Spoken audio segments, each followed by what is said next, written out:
আমরা শুরু করলাম ক্লাসটা আমরা তাহলে শুরু করছি। তো আমাদের যে ইন্টারভিউ সেশনটা চলছিল, আজকে আমরা কোশ্চেন অ্যান্সার কিছু আলোচনা করব। তোমরা একটু এই আলোচনাতে পার্টিসিপেট করবে। এই যে কোশ্চেনগুলোকে বানাচ্ছি সেগুলো মোটামুটি সিলেবাসটাকে হোল কভার করে প্রত্যেকটার মডিউল ওয়াইজ টপিক ওয়াইজ আমি এইভাবে কোশ্চেন অ্যান্সার মানে বানাবো 9-10-এর জন্য এবং 11-12-এর জন্য। কোশ্চেনগুলোকে আমরা আলোচনা করব আর ডেমোগুলোকে আমি মাঝে মধ্যে শুনবো, ঠিক আছে? আচ্ছা, গত ক্লাসে আমাদের আর একটা প্রশ্ন তোমাদের আলোচনা হলো না। এটা একটা সেশন 1-এর একটা 9-10-এর মক ইন্টারভিউ আমরা ভাবছিলাম যে করব, কিন্তু আনফর্চুনেটলি কিছুই মানে করানো গেল না লাস্ট ক্লাসে। তাহলে আমরা শুরু করছি মক ইন্টারভিউ সেশন 1। ওকে, চলো লেট স্টার্ট।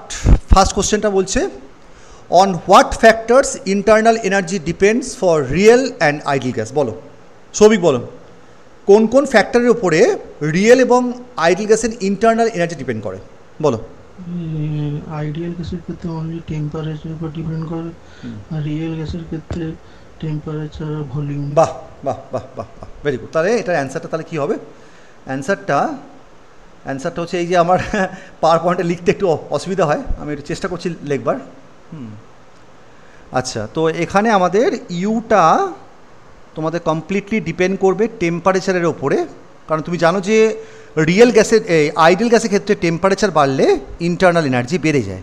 এটা হচ্ছে ফর দ্য আইডিয়াল গ্যাস, অর্থাৎ টেম্পারেচার যদি তোমার রাইজ করে ইন্টারনাল এনার্জিও তোমার রাইজ করবে, মানে গ্যাসটা গরম হয়ে যাবে। আর ফর দ্য রিয়েল গ্যাস এইটাই তোমার ডিপেন্ড করবে টেম্পারেচার অ্যাজ ওয়েল অ্যাজ ভলিউমের উপরে। ফর এক্সাম্পল তুমি একটা যদি ভ্যান্ডার ওয়ালস গ্যাস যদি তুমি নাও, হ্যাঁ, এটা হচ্ছে ফর দ্য রিয়েল গ্যাস। ঠিক আছে, বুঝতে পেরেছো? তার মানে এখানে যে তোমাদের সিভিটা, অর্থাৎ CV for the real gas, কিন্তু তোমাদের কিন্তু কাইন্ড অফ ভলিউমের ওপরেও কিন্তু ডিপেন্ড করবে। হ্যাঁ, মানে ডিপেন্ডস অন ভলিউম। ক্লিয়ার? তাই তো? So depends on volume too, হ্যাঁ, এর ওপরও কিন্তু ডিপেন্ড করবে। ঠিক আছে, জাস্ট এইটুকু জাস্ট বলে দেবে। হ্যাঁ, যে স্যার আমরা জানি যে আইডিয়াল গ্যাসের জন্য ইন্টারনাল এনার্জিটা টেম্পারেচারের উপর ডিপেন্ড করে, টেম্পারেচার বাড়লে ইন্টারনাল এনার্জি বাড়বে। হাউএভার রিয়েল গ্যাস যদি তুমি একটু যদি একটু মানে কোশ্চেনের অ্যান্সারটা যদি লেন্দি করতে চাও, তাহলে তুমি রিয়েল গ্যাস এবং আইডিয়াল গ্যাসের মধ্যে পার্থক্যটাও বলে দিতে পারো, যে কোনটা রিয়েল গ্যাস যেগুলো হচ্ছে কিনা মানে বয়েলের সূত্রকে পারফেক্টলি মেনে চলে, আর যেগুলো বয়েলের সূত্র থেকে যেগুলো ডেভিয়েশন হয় তাহলে হচ্ছে রিয়েল গ্যাস। ঠিক আছে, যতটা সম্ভব বলবে, মানে ভালো করে বলবে আর কি, মানে জাস্ট ওই আধ খ্যাচটা অ্যান্সার দিলে কিছুই বোঝা গেল না এমনটা কিন্তু বলে চলবে না। আচ্ছা, নেক্সট কোশ্চেনে চলে আসি। Under what condition real gas behaves as an ideal gas? স্বরূপ বলো, স্বরূপ বেরা বলো। হ্যাঁ স্যার, হাই টেম্পারেচার লো প্রেসারে। হ্যাঁ, ভেরি গুড, বাহ। এই তো এইভাবে একটু আমার সঙ্গে মানে বলতে থাকবে, আমারও পড়াতে ভালো লাগবে। সবাই চুপ করে থাকলে তার পড়াতে ভালো লাগে না। আচ্ছা, আমি না হারিয়ে ফেলছি প্রত্যেকবার, কোথায় ড্রতে আছে না? হ্যাঁ, ড্রতে আছে। আচ্ছা, এই হচ্ছে একটা সমস্যা, এই প্রত্যেকবার এবার আমি লিখতে যাব একটা করে এই ঝামেলা চলে আসবে, এই হচ্ছে একটা সমস্যা আর কি।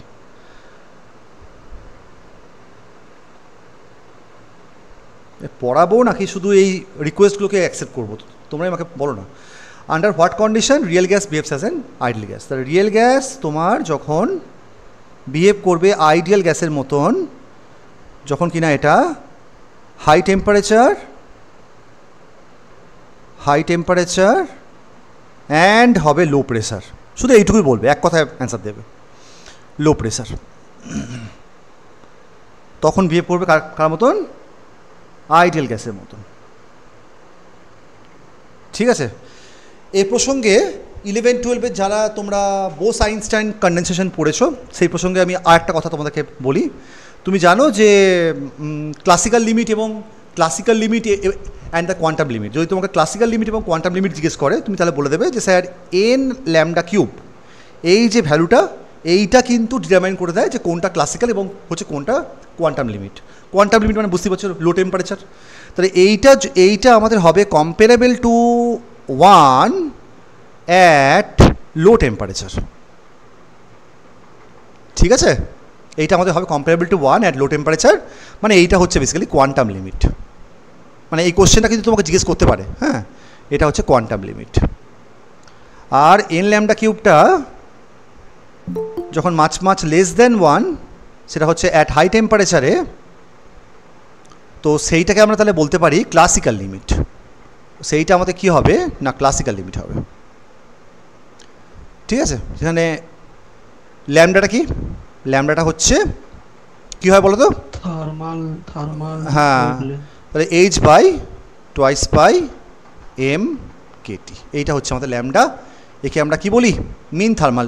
মানে যদিও এই কোশ্চেনের অ্যান্সারটা এর সঙ্গে খুব একটা রেলিভেন্ট নয়, বাট স্টিল বলে দিচ্ছি আর কি, মিন থার্মাল ওয়েভলেন্থ। কিছু আমি মানে যে কোশ্চেনগুলো করছি তার বাইরেও কিছু আমি মানে কথা আমি বলবো, হ্যাঁ। এই কোশ্চেনটার জন্য এটা আমাদের কাছে ইম্পর্টেন্ট নয়, বরঞ্চ তুমি রিয়েল গ্যাসের সঙ্গে আইডিয়াল গ্যাসের পার্থক্য মানে করতে গেলে বরঞ্চ তুমি এইটা বলতে পারো যে যখন কিনা পিভি ইকুয়াল টু যখন 8T হয়, তখন সেটাকে আমরা আইডিয়াল গ্যাস বলতে পারি। এটা হচ্ছে ফর দ্য আইডিয়াল গ্যাস, ঠিক আছে। আর পিভি যখন তোমাদের হয় কি হয়, A plus BP plus CP square, মানে প্রেসারের উপর ডিপেন্ড করে, তখন তাকে আমরা কি বলতে পারি রিয়েল গ্যাস, তাই তো। তখন আমাদের হয় রিয়েল গ্যাস। ওকে, আচ্ছা নেক্সট দেখো। ধর বাবা, আরে বাবা রাকেশ, আমি তো বলে দিয়েছি 5 মিনিট পর থেকে আর রিকোয়েস্ট পাঠাবে না, কি অদ্ভুত তো। সরি স্যার, আজকে একটু ভুল হয়ে গেল স্যার। না আজকে নয়, তোমার অনেক দিনই ভুল হয়েছে। আমি 100 টাকা বলেছি জয়েন করবে না, টাইমে জয়েন করতে না পারলে জয়েন করবে না। সিম্পল কথাটাকে তো মানে বাংলাকে বুঝতে পারো না তোমরা। সরি স্যার, এরপর থেকে আর হবে না স্যার। আচ্ছা বলছি যে নেক্সট কোশ্চেন বলছি যে হোয়াট ইজ, রিকোয়েস্ট তো কোনোভাবে অ্যাকসেপ্ট আর করবো না ভাই, এটাকে D90 করে দিই। আচ্ছা বলছি যে what is entropy, can this be negative, at what condition it can be 0। Sound হয় না। অফ রাখ। হ্যাঁ বলছি যে হোয়াট ইজ এন্ট্রপি, বলো একজন, বলো কেউ এন্ট্রপির ডেফিনেশনটা দাও, সহজ কোশ্চেন। হ্যাঁ বলো। মেজারমেন্ট অফ ডিসঅর্ডারনেস, ঠিক আছে, বিশৃঙ্খলার মাত্রা। হ্যাঁ সেটা তো ঠিক আছে, কিন্তু তার সঙ্গেও কিছু ডেফিনেশনও তোমাকে বলতে হবে, বুঝতে পেরেছো। দাঁড়াও, হ্যাঁ এটা dq = tds, তাহলে ds সমান হচ্ছে আমাদের dq/t ইন্টিগ্রেশন অফ। ওটা কি, ওটা কি এন্ট্রপি নাকি এন্ট্রপি চেঞ্জ, কোনটা? এন্ট্রপি চেঞ্জটা, এন্ট্রপি চেঞ্জ ওটা। আচ্ছা আমি না খুঁজে পাচ্ছি না আসলে, ওই রাবারটা কোথায় আছে, রাবারটা ড্রতে আছে নাকি? হ্যাঁ এখানে আছে, ঠিক আছে। কোনটাকে যেন নিচ্ছিলাম আমরা, কালারটা যেন বেশ কোনটা চুজ করলাম, এটাই তো না। তাহলে এন্ট্রপির ডেফিনেশনটা ফার্স্ট অফ অল হচ্ছে এন্ট্রপি, এই কোশ্চেনটা তো প্রচণ্ডই তোমাদের জন্য ইম্পর্টেন্ট। এন্ট্রপিটা হচ্ছে, প্রথম কথা হচ্ছে তুমি বলবে যে দেয়ার আর 2 ডেফিনেশনস অফ দ্য এন্ট্রপি। থার্মোডাইনামিক্যালি আমি যখন এন্ট্রপিকে ডিফাইন করি,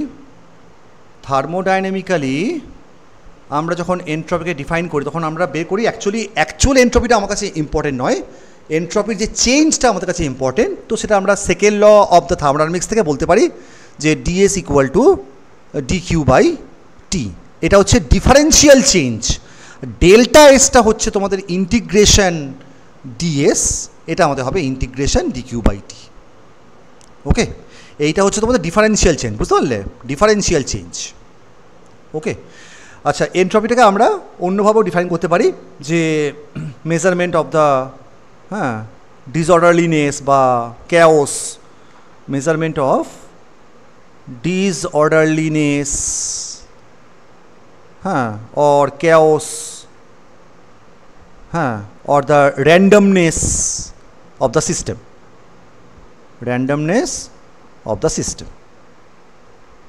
ঠিক আছে। আর এটাকে যদি আমি স্ট্যাটিস্টিক্যালি যদি মানে ডিফাইন করি, তো স্ট্যাটিস্টিক্যালি তোমাদের এটা অ্যান্সারটা হবে, স্ট্যাটিস্টিক্যালি আমরা এসকে লিখতে পারি KLN ওমেগা, যেখানে ওমেগাটা হচ্ছে নাম্বার অফ মাইক্রোস্কোপ, মানে কমপ্লিট অ্যান্সারটা দেবে আর কি। হ্যাঁ, কমপ্লিট অ্যান্সারটা দেবে, শুধু ওই মেজারমেন্ট অফ দ্য ডিসঅর্ডারলিনেস শুধু ওইটুকু জানতে চাইছে না, বুঝতে পেরেছো। একদম তোমাকে এই টাইপের কোশ্চেন তোমাকে জিজ্ঞেস করবে, একদম চাপ নেবে না, একদম তোমাকে এই টাইপের কোশ্চেন তোমাকে জিজ্ঞেস করবে। খুব বেশি তোমাকে বেশি মানে ডিপের মধ্যে যাবে না, একদম ওপরে ওপরে যা তুমি পড়েছো টিল নাও, বুঝতে পেরেছো? ইট ক্যান নেভার বি, এটা কিন্তু আমাদের কখনো কিন্তু নেগেটিভ হতে পারে না, বুঝতে পেরেছো?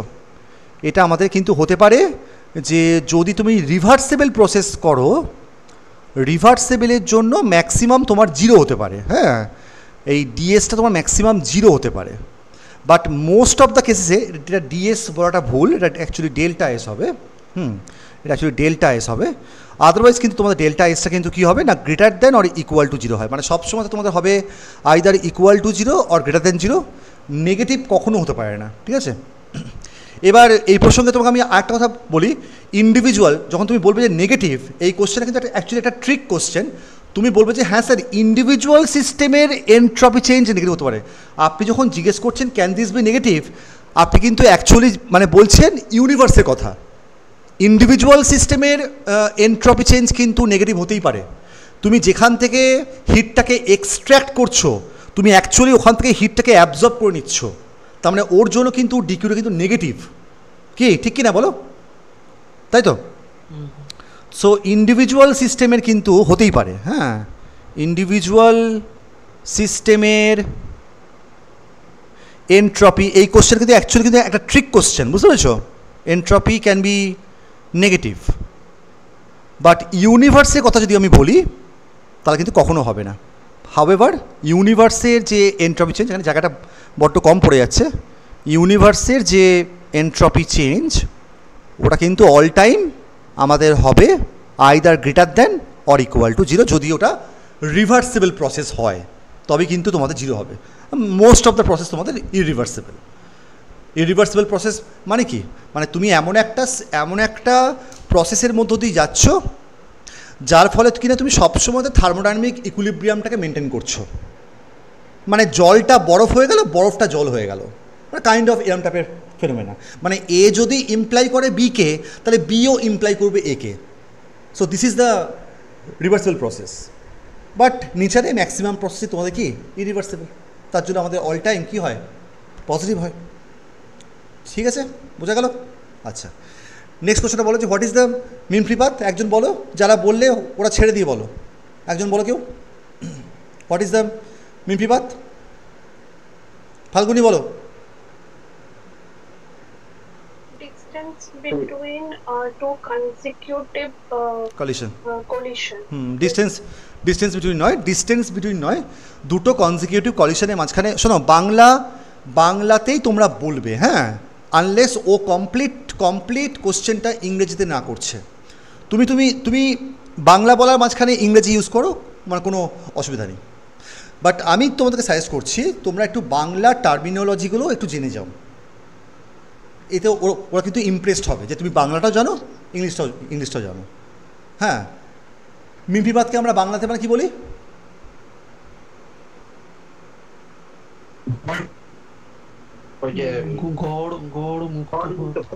আচ্ছা, ঠিক আছে। সো ল্যামডা ইজ দ্য, এটা এই কালারটা খুব একটা ভালো লাগছে না আমার, এই কালারটাকে ছেড়ে দাও।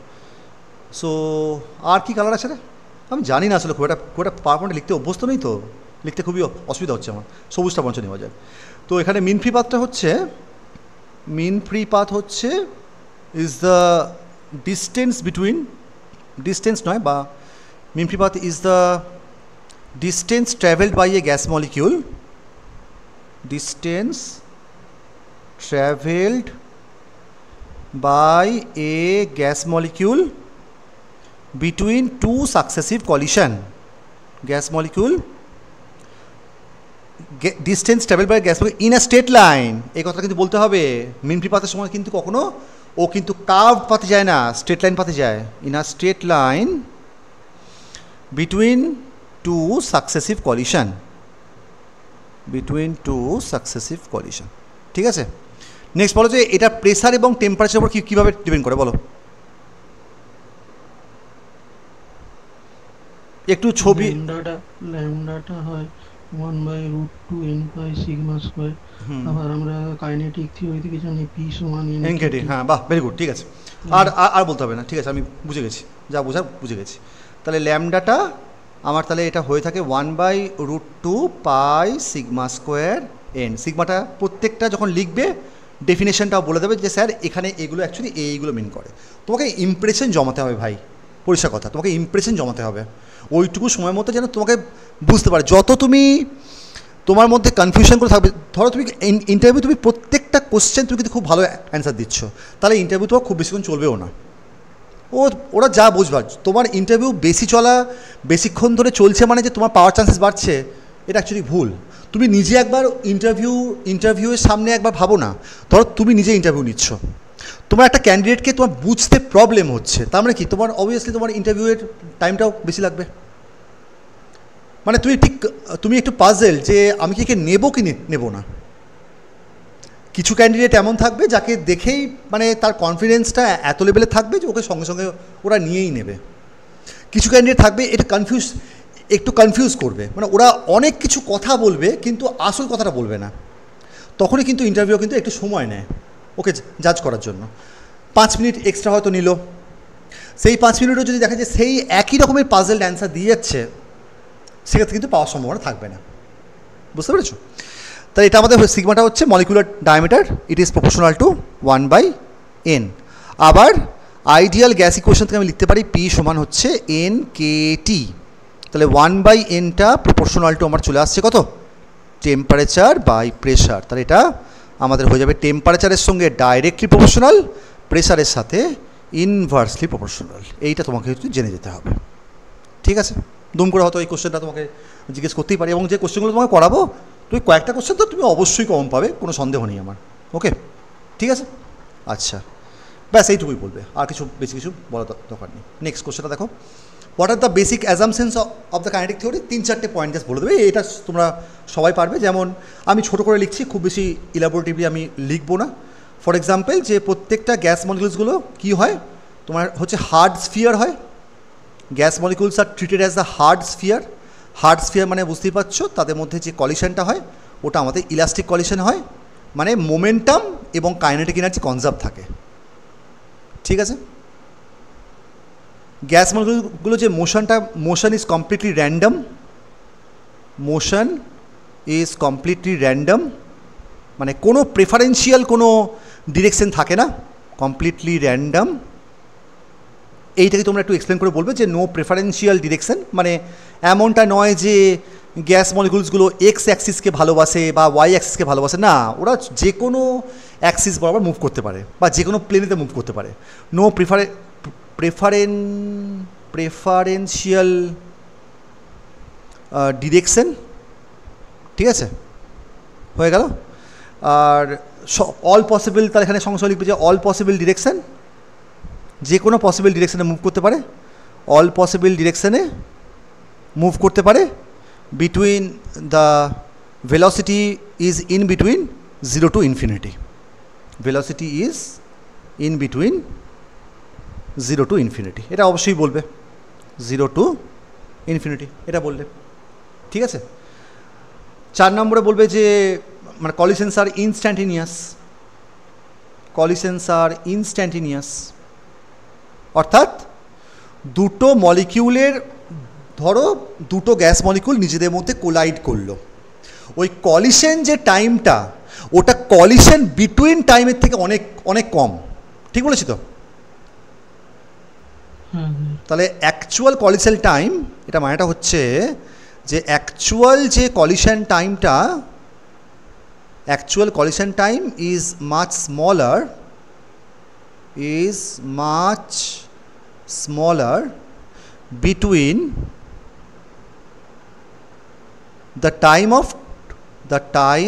of two successive collision, মানে দুটো সাকসেসিভ কলিশনের মাঝখানে যে টাইমটা ল্যাপস হয়ে গেল ওটা অ্যাকচুয়াল কলিশন টাইমের থেকে অনেক বড় হবে। The time of two successive collision, এই কথাও কিন্তু তোমাকে বলতেই হবে, বুঝতে পেরেছো? 4টে পয়েন্ট তুমি মেন বলে দিচ্ছ, তারপরগুলো তুমি যা খুশি বলতে পারো সাকসেসিভ কলিশন, আর তোমাকে মানে বলার স্কোপও দেবে না, মিন ফি পাত্তা তোমাদের এখানে অবশ্যই থাকবে, হ্যাঁ, অ্যান্ড ব্লা ব্লা হয়ে গেল। এই 4টে পয়েন্ট বললেই তোমাকে মোটামুটি ওরা চুপ করিয়ে দেবে, আর কিছু না বললেও চলবে, ঠিক আছে? চলে এসো আমাদের নেক্সট কোশ্চেনে। বলছি যে হোয়াট ইজ ইকুইপার্টিশন থিওরেম, একটু ভালো করে এক্সপ্লেন করো। হোয়াট ইজ ইকুইপার্টিশন থিওরেম বলো, একজন কেউ বলো, সবাই তোমরা এটা জানো, একজন বলো কেউ। কে আছো বলো, একজন বলো।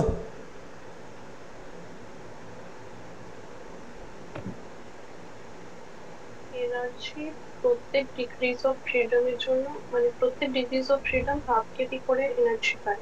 কিন্তু ওই যে বললাম না, তুমি হাফটা বললে, তোমাকে যখনই তুমি বললে যে ডিগ্রিজ অফ ফ্রিডম, এইগুলোই ভুল হচ্ছে তোমাদের। তো যখনই তুমি বলছো তখন তোমাকে মেনশন করতে হবে যে কোন ধরনের ডিগ্রিজ অফ ফ্রিডম, রোটেশনাল এবং ট্রান্সলেশনাল। ভাইব্রেশনের জন্য যে কেভিটি হয় তোমাকে ওটাও বলতে হবে। বলছি না কমপ্লিট অ্যান্সার দেবে, আধা খাঁচটা অ্যান্সার দিও না, কমপ্লিট অ্যান্সার দেবে। ইকুয়েশন থিওরামটা বইতে লেখা আছে হাফ কেটি, আমি জানি সেটা, যে energy per degrees of freedom হচ্ছে হাফ কেটি। বাট তুমি যদি অ্যাডিশনালি এটা বলে দাও যে ভাইব্রেশনের জন্য অ্যাডিশনাল এনার্জির প্রয়োজন পড়ে, তাহলে ওটা ডিসক্রেডিট কিছু নয়। কী বললাম বুঝতে পারলে? সো শিখে নাও যে কীভাবে অ্যাকচুয়ালি ইন্টারভিউতে অ্যান্সার দিতে হয়। যে তুই বলবে যে স্যার ইকুয়েশন থিওরাম বলছে যে energy per degrees of freedom, energy per degrees of freedom, যদি স্যার সেটা ট্রান্সলেশনাল এবং যদি সেটা আমাদের sir translational degrees of freedom হয়, অথবা যদি রোটেশনাল ডিগ্রিজ অফ ফ্রিডম হয়, তো তখন সেটা কিন্তু আমাদের হয় হাফ কেভিটি করে। However for vibrational degrees of freedom, vibrational degrees of ফ্রিডমের জন্য কিন্তু পার ডিগ্রিজ অফ ফ্রিডমের জন্য কেভিটি করে এনার্জি লাগে। এবং অ্যাডিশনালি একটা কথা বলে দেবে যে স্যার সিস্টেমটা ভাইব্রেট করতে কিন্তু সবসময়তেই বেশি এনার্জির প্রয়োজন পড়ে compare to rotation or translation. ঠিক আছে, তুমি দেখো, আমি তোমাকে সেই একদিন বলছিলাম না, লাস্ট যেদিনকে আমরা ইন্টারভিউ ক্লাসটা যেদিনকে আমরা নিলাম, বলছিলাম না যে তুমি চাইলে কিন্তু তোমার যে এটাকে মানে ইন্টারভিউটাকে কিন্তু তোমার মতো করে সাজাতে পারবে। দেখো, যখনই তুমি এই কথাটা বললে ট্রান্সলেশন এবং রোটেশন, সঙ্গে সঙ্গে কিন্তু পরীক্ষক তোমাকে কিন্তু ট্রান্সলেশনাল এবং রোটেশনাল ডিগ্রিজ অফ ফ্রিডম থেকে কিন্তু কোশ্চেন তোমাকে জিজ্ঞেস করবে। এবং তুমিও সেটাই চাইছিলে। ওই যে তুমি ট্রান্সলেশনাল এবং রোটেশনটা বললে না, পরীক্ষক বাধ্য হবে তোমাকে এখান থেকে কোশ্চেন করতে। দু একটা যদি টার্ম নিজে যেটাতে তুমি পজিটিভ, তুমি যদি ওই দিকে নিয়ে যাও, ওটা বরঞ্চ তোমার ফেভারেই যাবে। দেখো, তুমি এক্স্যাক্টলি তুমি এটাই চেয়েছিলে না, যে তোমাকে ডিগ্রিজ অফ ফ্রিডম থেকে মানে কোশ্চেন করা হোক। আর দেখো, তুমি ইন্টেনশনালি কিন্তু এই কথাটা বলেও ওকে বাধ্য করছো যে ও তোমাকে আবার ফার্দার ওখান থেকে কিছু কোয়ারিজ করুক। এইটা হচ্ছে ইন্টারভিউয়ের আর্ট। কি বললাম বুঝতে পারলে সবাই? হ্যাঁ, এটা হচ্ছে আর্ট অ্যাকচুয়ালি। আচ্ছা, নেক্সট বলো। If you have a partition in the gas chamber which separates the two parts with the same gas, and if you remove the partition under equilibrium, what parameters will be equal? বলো, what parameters? Temperature আর pressure. বাহ, very good, একদমই ঠিক। তো যখন তুমি এখানে তোমাকে ম্যাথামেটিক্যাল ডেসক্রিপশন চাইবে না অবশ্যই, কারণ 5 মিনিটের ইন্টারভিউতে অত কোশ্চেন করার মতো সময় নেই। 9-10 তো একেবারেই তুমি কম সময় পাবে, কারণ নাম্বার অফ ক্যান্ডিডেটস অনেক বেশি। 11-12 তোমাকে হয়তো 10 মিনিট মতন ধরতে পারে, যদি তোমার পারফরমেন্স ভালো হয়। এবং অবশ্যই তার সেই 5 মিনিটের মধ্যে তোমার ডেমো টিচিং আছে, হ্যানা ত্যানা অনেক কিছু আছে, তাহলে বুঝতেই পারছো সময় একেবারেই তোমার কিছু থাকবে না।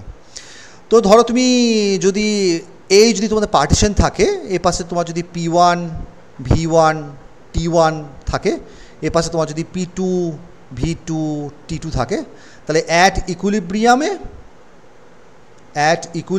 একটা ইকুইলিব্রিয়াম প্রেসার থাকবে। প্রেসার ইকুয়াল টু হবে আমাদের কনস্ট্যান্ট, এবং টেম্পারেচারটাও আমাদের হবে কনস্ট্যান্ট, মানে কনস্ট্যান্ট টেম্পারেচার, কনস্ট্যান্ট প্রেসার চলে আসবে। এরই কনজাংশনে আর একটা ইম্পর্টেন্ট কোশ্চেন হচ্ছে যে হুইচ প্যারামিটার্স আর অ্যাডিটিভ? বলো তো, কোন প্যারামিটার অ্যাডিটিভ? ভলিউম আর mole number. Which parameters are additive? তো এই কোশ্চেনের উত্তরটা হচ্ছে 1 নম্বর হচ্ছে ভলিউমটা তো অবশ্যই তোমার অ্যাডিটিভ কোয়ান্টিটি। আচ্ছা, ভলিউমটা যদি অ্যাডিটিভ কোয়ান্টিটি হয়, তাহলে এটা এক্সটেন্সিভ নাকি ইন্টেন্সিভ? বলো, এটা এক্সটেন্সিভ প্রপার্টি নাকি ইন্টেন্সিভ প্রপার্টি? এই যে আটকে গেলে। এক্সটেন্সিভ মানেটা হচ্ছে যেগুলো সিম্পলি অ্যাড হয়ে যায়, তাকে আমরা বলি এক্সটেন্সিভ প্রপার্টি। আর ইন্টেন্সিভ মানে কিন্তু সিম্পলি অ্যাড হবে না, যেমন প্রেসার টেম্পারেচার সিম্পলি অ্যাড হয়ে যায় না। তুমি যদি পার্টিশনটাকে রিমুভ করে দাও সিম্পলি তোমার T1 + T2 হয়ে যাবে না। হ্যাঁ, কিন্তু ভলিউমের ক্ষেত্রে কিন্তু হবে স্যার। তাহলে ভলিউম হবে, মোল নাম্বার হবে। সো দিজ আর আরেকটা জিনিসও আছে তোমরা সেটা বললে না, ইন্টারনাল এনার্জি। ইন্টারনাল এনার্জিও কিন্তু তোমাদের অ্যাডিটিভ। হ্যাঁ, প্রোভাইডেড যদি কোনো হিট বা কোনো এনার্জি যদি এখান থেকে পালিয়ে না যায়, মানে ধরো তোমার এই সিস্টেমের মধ্যে একটা ছোটো ছিদ্র আছে যেখান থেকে এনার্জি ক্রমাগত বেরিয়ে যাচ্ছে, না তাহলে হবে না। পারফেক্টলি যদি ক্লোজ সিস্টেম হয় তাহলে কিন্তু ইন্টারনাল এনার্জিও কিন্তু অ্যাডিটিভ। তাহলে ভলিউমটা আমার সিম্পলি যোগ হয়ে যাবে, V1 + V2 হয়ে যাবে। মোল নাম্বারটাও আমার সিম্পলি যোগ হয়ে যাবে, N1 + N2। আবার ইন্টারনাল এনার্জিও কিন্তু আমাদের যোগ হয়ে যাবে, U1 + U2। বুঝতে পারলে? ক্লিয়ার? আচ্ছা, এটা হচ্ছে অ্যান্সারটা। দু এক কথায় বলবে। Draw the PV diagram for the adiabatic and the isothermal process which one is more stripper. এই কোশ্চেনটা তো খুবই মানে রেলিভেন্ট কোশ্চেন। 9-10 জন্য এই কোশ্চেনটা তোমাকে জিজ্ঞেস করতেই পারে, 11-12 জন্য তোমাকে করতে পারে। তুমি অবশ্যই তোমাকে বোর্ড ওয়ার্ক করতে বলবে, বোর্ডের মধ্যে গিয়ে বলতে বলবে যে তুমি এটাকে একবার ড্র করে দেখাও, সুন্দর করে এটাকে ড্র করে দেবে। তো ড্র করলে আমাদের পিভি ডায়াগ্রামটা ওয়াই অ্যাক্সিসে অলওয়েজ পি রাখবে আর এক্স অ্যাক্সিসে ভি রাখবে। তা তুমি জানো যে এখানে তুমি একটু মানে বলতেও পারো যে স্যার আইসোথার্মাল প্রসেস মানেটা হলো, তাহলে একটু ইলাবোরেটিভলি আইসোথার্মাল প্রসেসের জন্য স্যার পিভি = কনস্ট্যান্ট হয়, পুরোটাকে বুঝিয়ে বলবে। তাহলে স্যার আমি যদি এই সিস্টেমের জন্য আমি স্যার যদি dP/dV যদি করতাম তাহলে স্যার এটা চলে আসতো -P/V। আর স্যার অ্যাডিয়াবেটিকের জন্য স্যার P(V⁴ কনস্ট্যান্ট হয়। অ্যাডিয়াবেটিকের জন্য dP/dVটা আমাদের হবে -P/V। স্যার P/Vটা হচ্ছে slope,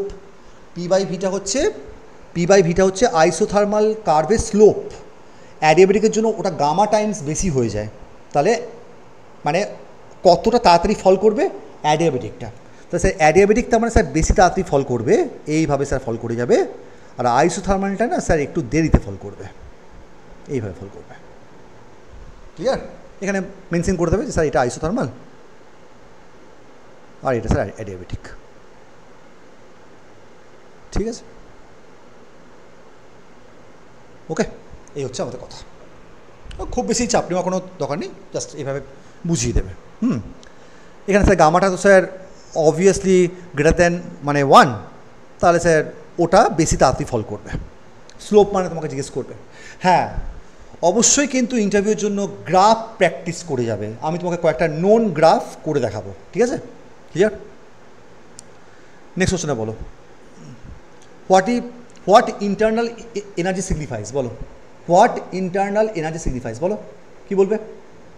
Sum of the kinetic and ঠিক potential ঠিক energy of ঠিক all the ঠিক molecules. রাইট। তো সাম অফ দ্য, এটা মিন করে sum of kinetic energy plus potential energy of gas molecules, এটা হচ্ছে ইন্টারনাল এনার্জি। এবং তার সঙ্গে সঙ্গে তো আমি যেটা বললাম যে আর একটু ইলাবোরেট করবে। স্যার ইন্টারনাল এনার্জিটা অ্যাকচুয়ালি স্যার আমরা তো ডাইরেক্ট তো ইন্টারনাল এনার্জি মাপছি না, আমরা মাপছি একটু টেম্পারেচারকে।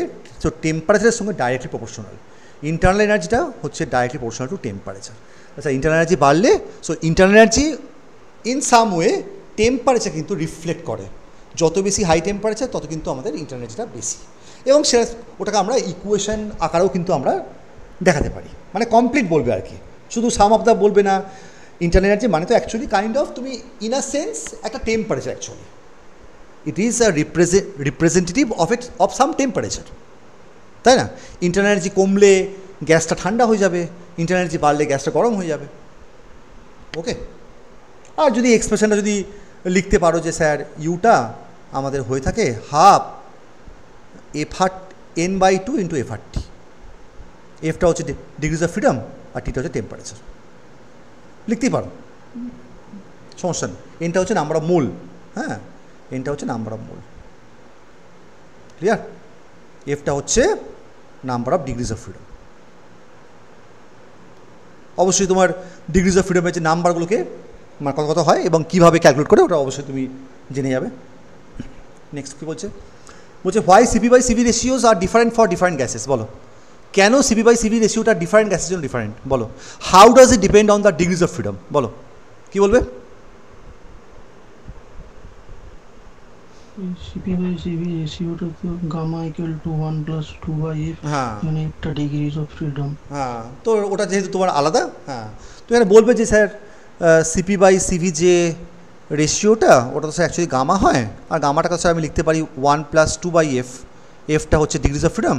So different gases have different F, different gases have different F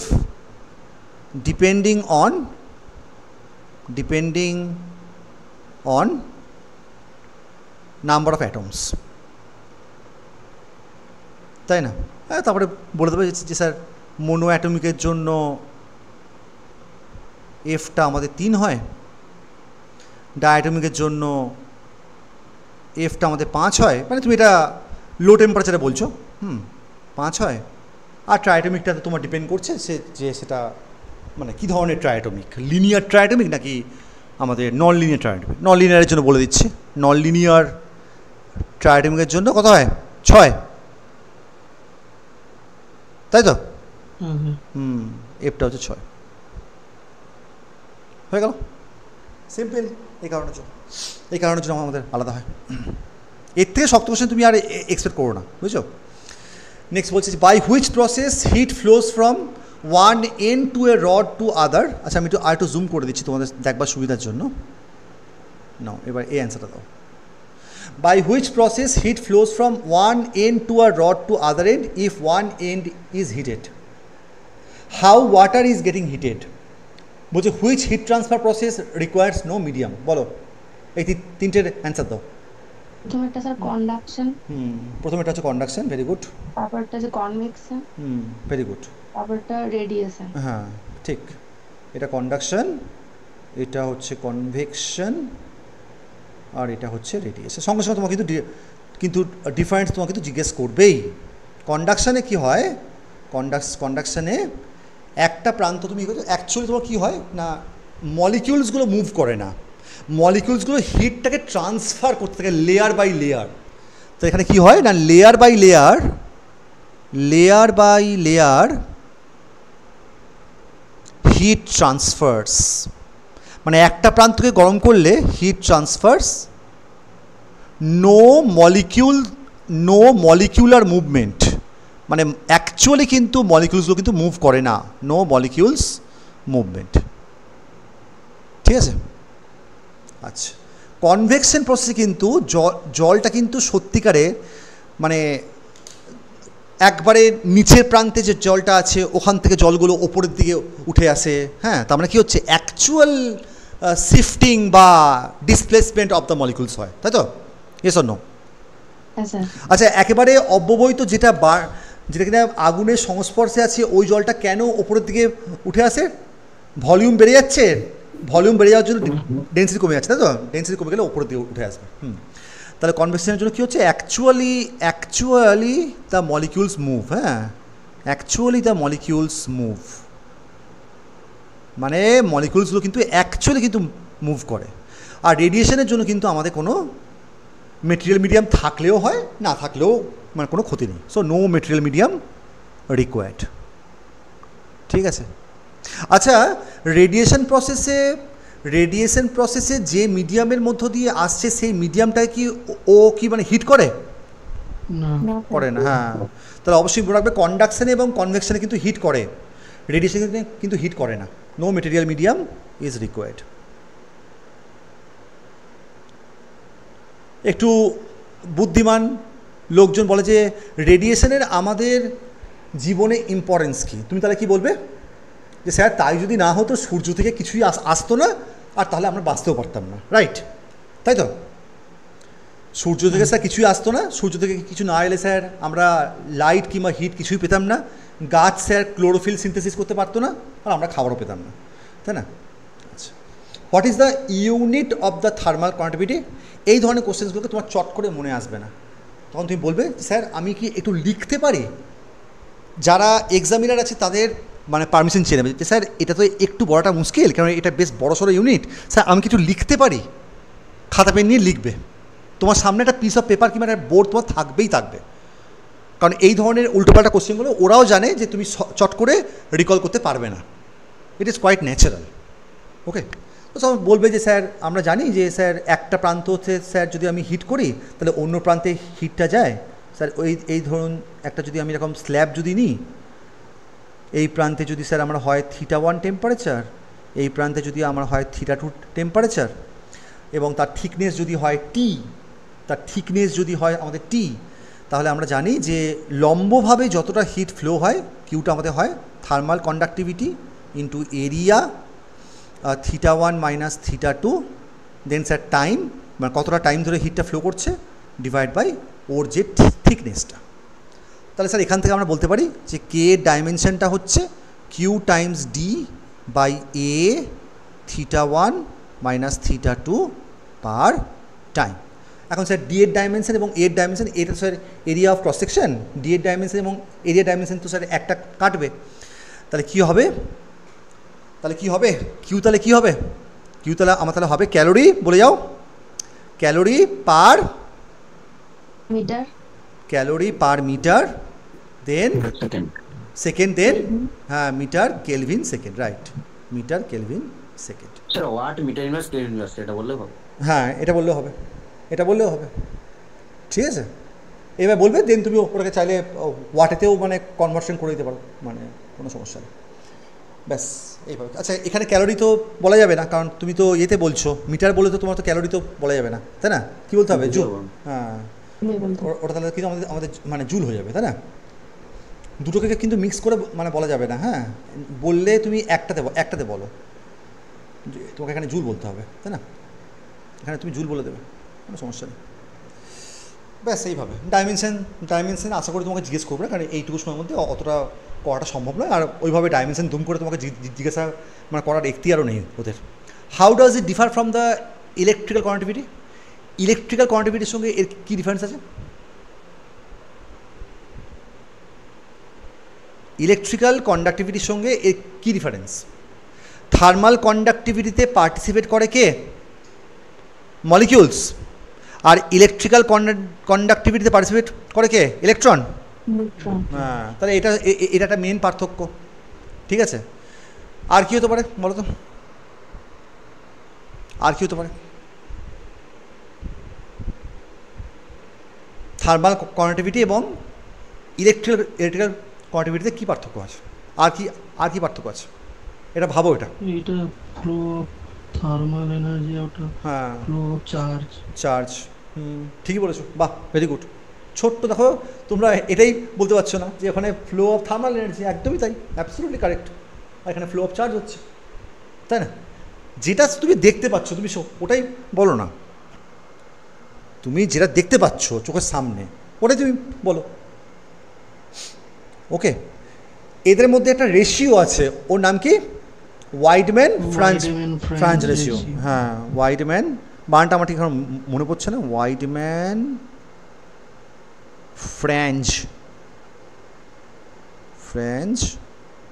ratio কি বলছে সেটা? কে বাই সিগমা টি কনস্ট্যান্ট, এটা আমাদের কনস্ট্যান্ট হয়, সেই কনস্ট্যান্টের ভ্যালুটা আমাদের হয় 3/2 kb/e, 3/2 kb/e, এইটা হচ্ছে আমাদের রেশিওটা। হ্যাঁ বুঝতে পারো, এইটা তোমাকে না বললেও চলবে, অবশ্য বললেও খুব একটা খারাপ হবে না, ইমপ্রেশন তোমার জমবে যে হ্যাঁ আমার ছেলেটা খুব ভালো করে পড়েছে।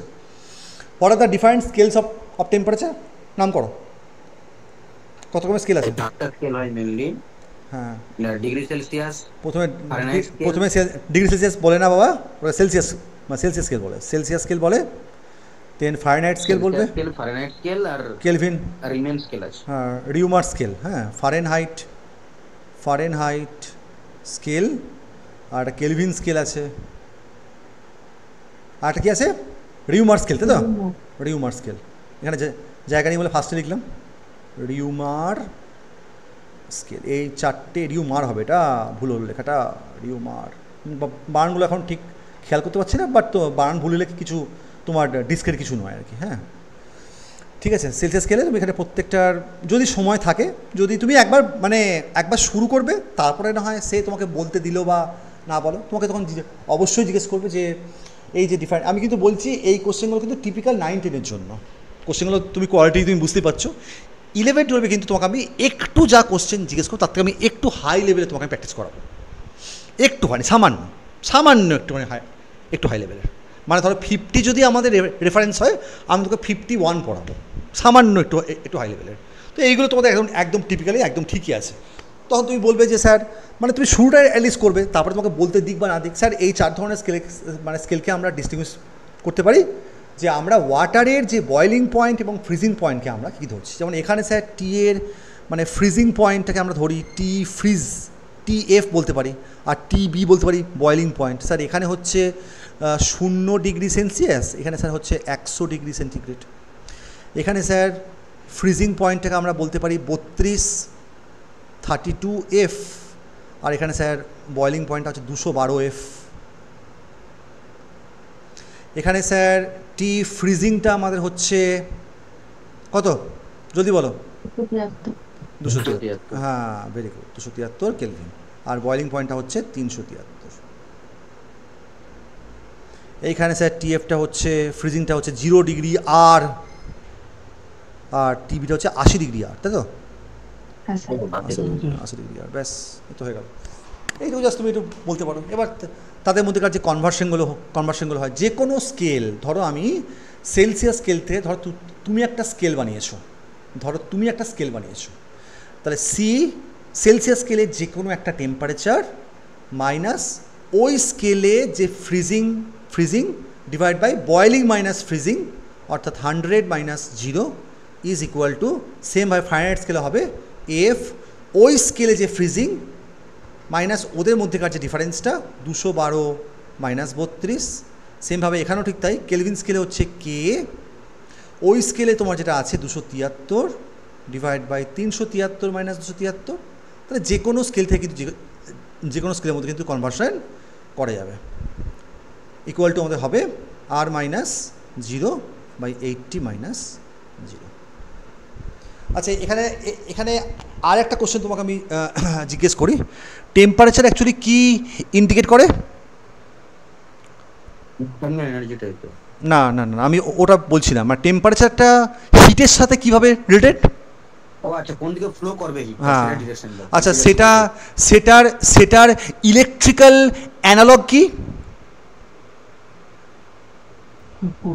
Potential difference. বাহ, হ্যাঁ, বলবে যে স্যার ঠিক যেভাবে আমরা ইলেকট্রোস্ট্যাটিক্সে পড়েছিলাম পোটেনশিয়াল ডিফারেন্সটা চার্জ ফ্লোয়ের ডিরেকশনটাকে ইঙ্গিত করে, ঠিক তেমনি এখানেও টেম্পারেচার ডিফারেন্সটা কিন্তু হিট ফ্লোয়ের ডিরেকশনটাকে ইঙ্গিত করে। ঠিক আছে, বুঝতে পারলে কি বললাম? আচ্ছা, next, if we take a mixture of oxygen and hydrogen gas in a container, বলছে which one you expect to hit the, এটা হিট হবে, hit the walls with greater average velocity. বলো কোনটা গ্রেটার অ্যাভারেজ ভেলোসিটি নিয়ে hit করবে? এই তো হয়ে গেল। অ্যাভারেজ ভেলোসিটির এক্সপ্রেশন কি? √m 1/√m। হ্যাঁ, তাহলে যার m বড় হবে তারটা কম হবে। হ্যাঁ ঠিক, ওটা 2kT/m, তো ওখানে mটা যে বড় দাও। ভাই পড়াশোনা ছেড়ে দে বাবা, পড়াশোনা ছেড়ে দে। এখনও যদি 2kT/m হয়, পড়াশোনা ছেড়ে দে। তাহলে 8 kBT/, এটা 8 kBT/, এটা কেবিটি মানে স্কেলে তো বলা যাবে না, এটা RT স্কেলে বলতে হবে। তোকে আমি আজকে সকালেই তোকে আমি যে বললাম, বুঝলি, মনে আছে কি বললাম? না ঠিক আছে, ওটা এভারেজ, আমি মিনটা বললাম। তাহলে তা তো বললে হবে না বাবা, পাইএম। তাহলে এখান থেকে আমি কি বলছি, একবার বাবা তোমার, হ্যাঁ, ধনুষ সে নিকলা হুয়া তীর আর মুঁহ সে বলি হুই বাণী কবি কি হয় না, ফিরে আসে না। কে বলেছিল বাহুবলীতে? কে বলেছিল? সেই সর্দার, এই সর্দার বলছি যে সেই এটা, হ্যাঁ, কাটাপ্পাকে বলা হয়েছিল না। আচ্ছা, তা V average is proportional to 1/√m। তাহলে যার যত এমটা কম হবে তার ভি অ্যাভারেজ তত বেশি হবে। তো আমরা অবশ্যই তোমার কিন্তু অক্সিজেনের ক্ষেত্রে, হাইড্রোজেনের ক্ষেত্রে কিন্তু বেশি হওয়া উচিত। তাহলে V hydrogen must be greater than V oxygen. এইটা আমাদের হওয়ার কথা, তাই না? এই কোশ্চেনটা তোমাকে করতেই পারে। নেক্সট বলছে if you have a mixture of oxygen and nitrogen at the same temperature which quantity is same for both this two gases? বলো কোন কোয়ান্টিটিটা সেম? হ্যাঁ, বাহ, কাইনেটিক এনার্জি, বাট একদম অ্যাবসলিউটলি কারেক্ট। তার কারণটা হচ্ছে কাইনেটিক এনার্জি, এই কোশ্চেনটা তোমাদের বিহারপিএসসিতে দিয়েছিল। বিহারপিএসসির জন্য যারা নিজেরা সেলফ প্রিপারেশন করছো, বা যারা হয়তো অনেকে আবার এখানে এমনটাও আছে, এখানে ম্যাক্সিমাম জনই বাইরের স্টেটেতে যাবে না, পশ্চিমবঙ্গের মধ্যেই পড়ে থাকবে, আমি সেটা জানি। তার জন্য হয়তো অনেকে এটার জন্য পড়ছেও না, বা ইএমআরএসটাও তারা দেবে না। বাট যারা দেবে তারা কিন্তু অবশ্যই তোমার অ্যাডভান্টেজিয়াস পজিশনে মানে থাকবে। বিআরপিএসসিতে যারা সেলফ প্রিপারেশন করছো তাদেরকে আমি বলবো তোমরা এনসিইআরটির লেন্দি কোশ্চেনগুলোকে তোমরা সলভ করবে। আগের দিনকে আমি এটা বলতে ভুলে গেলাম, একজন সেই কোশ্চেনটা করলো যে স্যার বিআরপিএসসির জন্য কোন বইতে প্র্যাকটিস। এনসিইআরটির বড় যে কোশ্চেনগুলো আছে 4 নম্বরে, তো তোমরা জানো এবারের ইএমআরএসের জন্য 4 নম্বরের বোধহয় 15টা কোশ্চেন 60 নম্বর থাকবে, তাহলে ওখানে কিন্তু তোমাদের র্যাঙ্কটা কিন্তু ডিসাইড হয়ে যাবে। তো ওর জন্য হাইফাই লেভেলের প্রবলেম নয়, তোমরা ওই এনসিইআরটির বইয়ের অঙ্কগুলোকে একটু সলভ করে যাও। সব কটা অঙ্ক বলছি না, প্রত্যেকটা চ্যাপ্টার থেকে 2টো বা 1টা করে প্রবলেম, বা 3-4টে করে প্রবলেম, যেগুলো হাতে কষতে হবে। আমি তোমাকে তো এনি কেস তো তোমাকে তো অ্যাসাইনমেন্ট আমি দেবই, ঠিক আছে? করবে ওগুলোকে। আচ্ছা, তো কাইনেটিক থিওরিতে আমরা জানি, কাইনেটিক থিওরিতে একমাত্র ইন্টারনাল এনার্জি এটাই আছে যে কিনা শুধুমাত্র টেম্পারেচারের উপর ডিপেন্ড করে। So it is the same for all the gases, as long as temperature is the same for all gases at same temperature. Otherwise দেখো, তুমি যদি করো মোমেন্টাম, অবশ্যই কিন্তু তোমার ডিপেন্ড করবে 1/3 mc², বুঝতেই পারছো এম আছে, পার্থক্য হয়ে যাবে, তাই না? আলাদা হবে তো নাকি? অথবা তুমি যদি বলো ভেলোসিটি √, যে কোনো একটা তুমি আরএমএস ভেলোসিটি তুমি যদি বলো 3/m, এটাও তুমি খেয়াল করে দেখো কিন্তু আলাদাই হচ্ছে। সো দিজ আর ডিফারেন্ট হয়, ঠিক আছে? Different for different gases. So প্র্যাকটিসে তোমরা এইভাবেই করো। ওকে, হয়ে গেল। নেক্সট কোশ্চেনটা দেখো। নেক্সট কোশ্চেনটা বলছে যে how do you distinguish between a black body and ordinary body? বলো কীভাবে ডিস্টিংগুইশ করবে একটা ব্ল্যাক বডি থেকে একটা অর্ডিনারি বডিকে? এর পারফেক্ট অ্যান্সার দেবে জানো। হ্যাঁ বলো।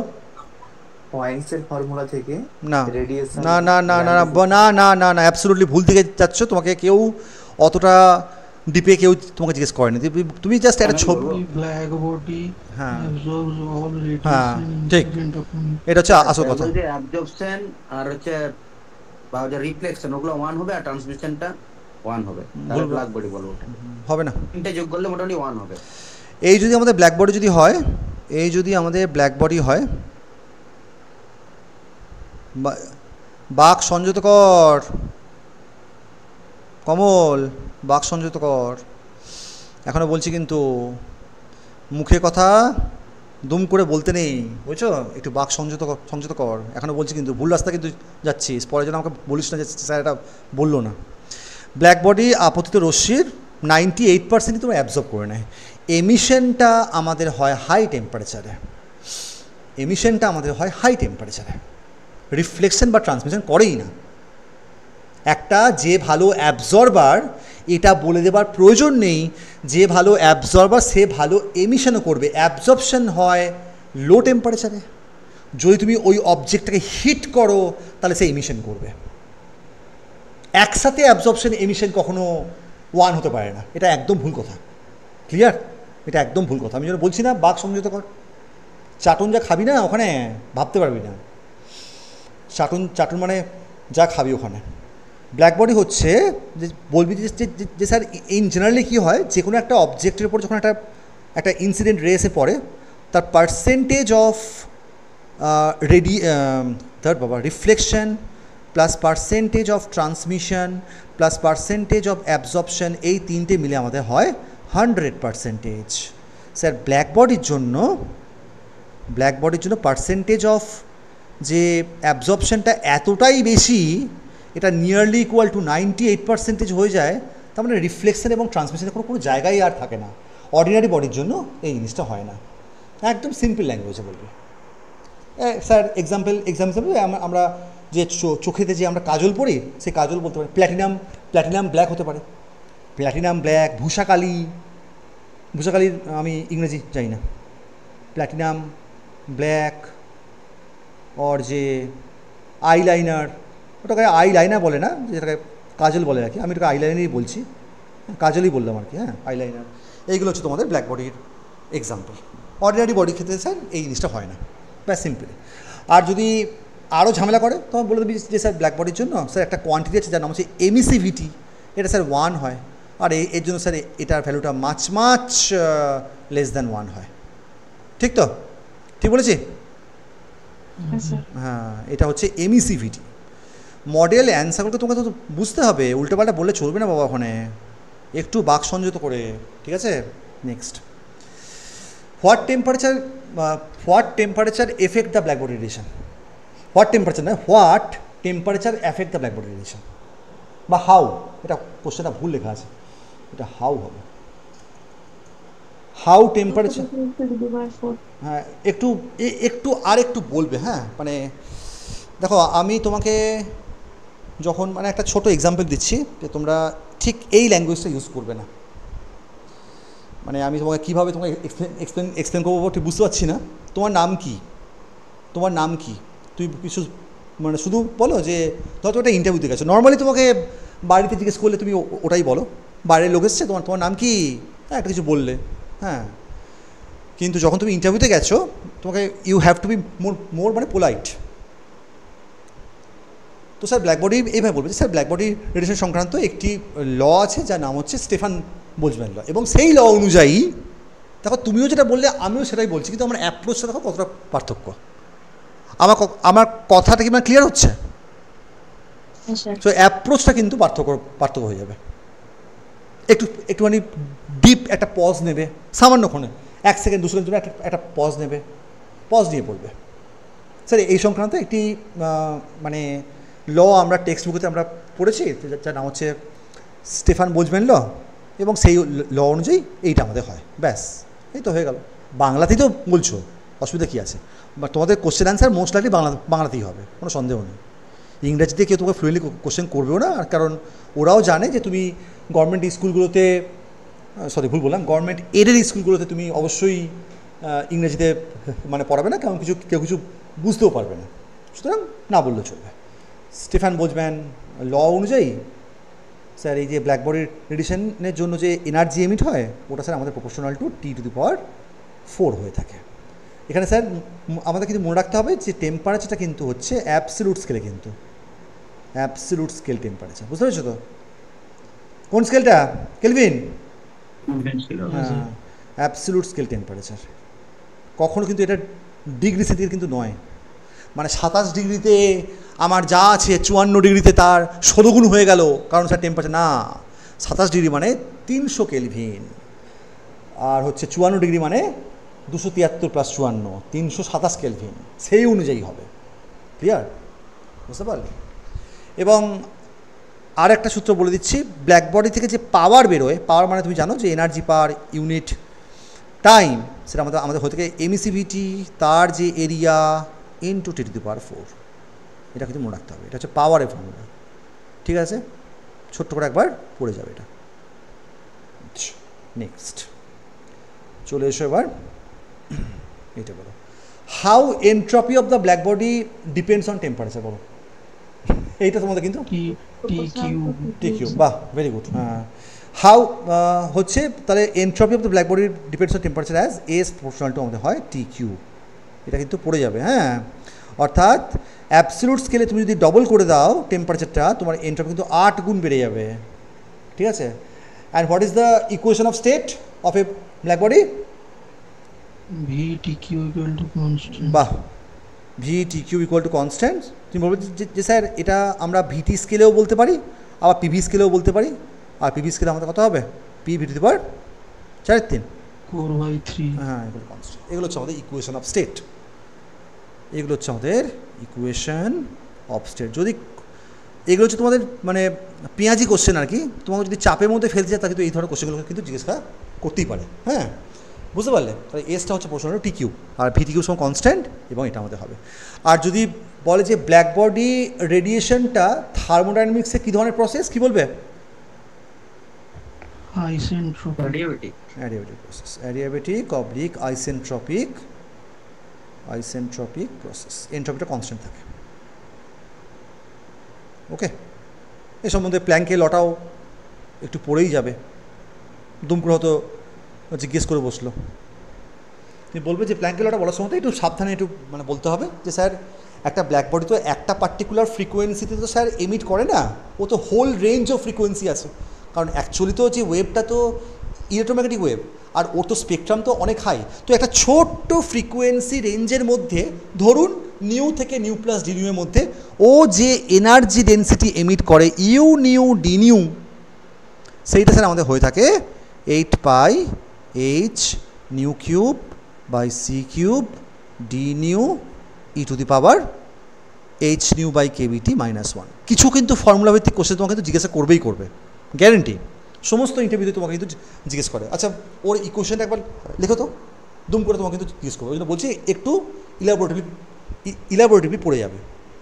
কিছু ইকুয়েশন তোমাকে লিখতে বলবে। এটা আমার অ্যাটলিস্ট আমি আজ অবধি এমন কোনো ইন্টারভিউ দেখিনি যেখানে কিছু ইকুয়েশন তোমাকে লিখতে বলবে না, জাস্ট ক্যাজুয়ালি তোমাকে মানে কোশ্চেনটা করবে। আচ্ছা, এই ইকুয়েশনটা একবার লেখো তো বোর্ডেতে। আমার যেটা মনে হচ্ছে মোস্ট লাইকলি তোমাকে বসতে হয়তো খুব বেশিক্ষণ দেবে না, তোমাকে হয়তো বোর্ডের মধ্যে পাঠাবে হয়তো। আইদার তোমাদের কাছে দুটো পসিবিলিটি থাকবে, একটা হচ্ছে তোমাকে সারাক্ষণ দাঁড়িয়ে থাকতে হবে বোর্ডের সামনে, তোমাকে শুধু লিখতেই বলবে, অথবা তোমাকে বসিয়ে রাখবে, তোমার সামনে একটা খাতা এবং পেন ধরিয়ে দেবে, দ্যাটস ইট। একই ব্যাপার, ঠিক আছে? বুঝতে পারলে কি বললাম? What are extensive variable cite examples, এটা তুমি অবশ্যই বলবে যে এক্সটেন্সিভ ভ্যারিয়েবলস মানেটা হচ্ছে স্যার হচ্ছে অ্যাডিটিভ ভ্যারিয়েবল, মানে যারা সিম্পলি অ্যাডিশন হয়ে যায়। এক্সটেন্সিভ মানেটা হলো যারা হচ্ছে সিম্পলি যারা অ্যাডিশনকে ফলো করে, সিম্পলি অ্যাডিটিভ ভ্যারিয়েবলস, মানে যে সমস্ত কোয়ান্টিটিগুলো সিম্পলি অ্যাডিটিভ হয়ে যায়। যেমন ধরো ভলিউম বা মাস, তাই তো? গ্যাসের একটা মাস আছে, এই মাসের সঙ্গে ওই মাস তো মিক্স করতেই পারে, তাই না? কিন্তু স্যার স্পেসিফিক হিট না, হ্যাঁ, জলের স্পেসিফিক হিট এবং লোহার স্পেসিফিক হিট কখনো অ্যাড হয়ে যাবে না। রিফ্র্যাক্টিভ ইন্ডেক্স, জলের রিফ্র্যাক্টিভ ইন্ডেক্স এবং কাঁচের রিফ্র্যাক্টিভ ইন্ডেক্স কখনো অ্যাড হয়ে যাবে না, এটা হচ্ছে ইন্টেন্সিভ ভ্যারিয়েবল। হ্যাঁ, ফর এক্সাম্পল ধরো এনট্রপি হতে পারে, এক্সাম্পল হচ্ছে এনট্রপি, বেস্ট এক্সাম্পল হচ্ছে এনট্রপি। এছাড়াও হতে পারে তোমাদের ভলিউম, মাস, এই এক্সাম্পলগুলো, ক্লিয়ার? আর ইন্টেন্সিভ মানেটা হচ্ছে তোমার সাইজ ইন্ডিপেন্ডেন্ট। হ্যাঁ, এটা হচ্ছে size independent of the system, মানে এমন ভ্যারিয়েবল যেখানে সিস্টেমের সাইজ ইন্ডিপেন্ডেন্ট। এখানে লেখা হচ্ছে সিস্টেম সাইজ ইন্ডিপেন্ডেন্ট কোয়ান্টিটিস, মানে সাইজের উপর ডিপেন্ড করবে না। যেমন দেখো এনট্রপি, ভলিউম, মাস, সাইজ যখনই বেড়ে যাচ্ছে ওরা যোগ হয়ে যাচ্ছে, তাই তো? ক্লিয়ার? এক্সাম্পল হচ্ছে আমাদের যেমন ধরো রিফ্র্যাক্টিভ ইন্ডেক্স হতে পারে RI, অথবা স্পেসিফিক হিট হতে পারে, ডেন্সিটি হতে পারে, তাই না?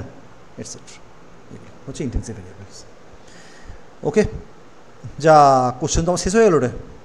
21 নম্বর স্লাইডটা আমি ব্ল্যাঙ্ক করে রেখেছি, আবার কিছু একটা আপনারা লিখতে গিয়েছিলাম, ছেড়ে দাও।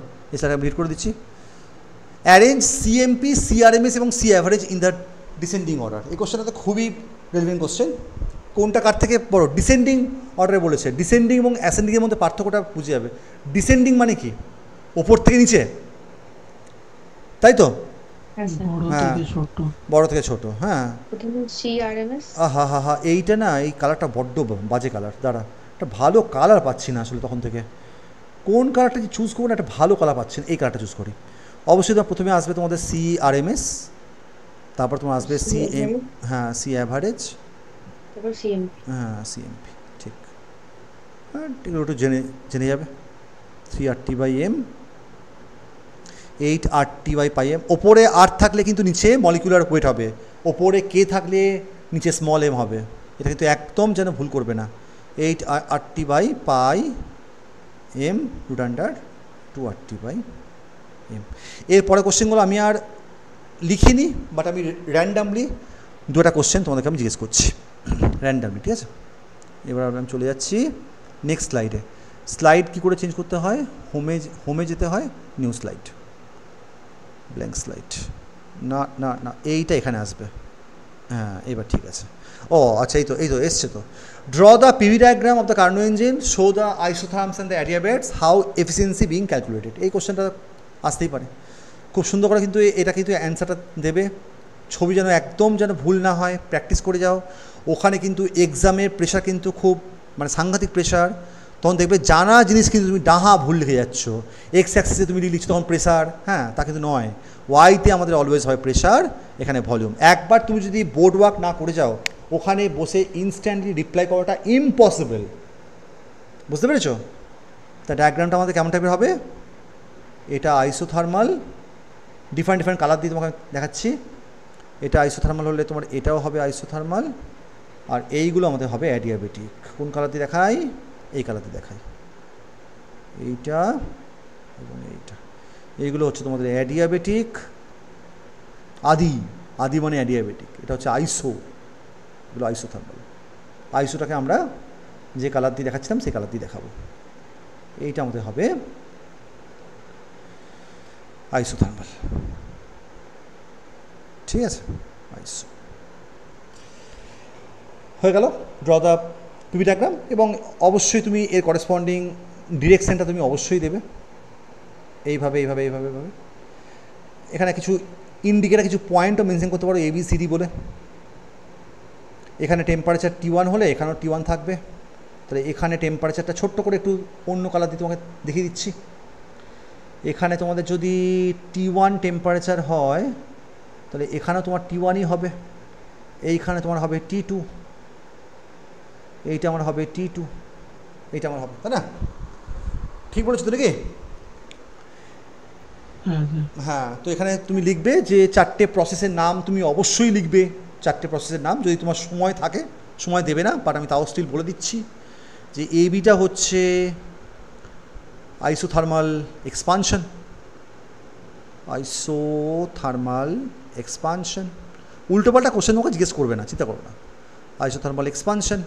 BCটা হচ্ছে অ্যাডিয়াবেটিক এক্সপানশন, BCটা হচ্ছে অ্যাডিয়াবেটিক এক্সপানশন। CD হচ্ছে আইসোথার্মাল কম্প্রেশন,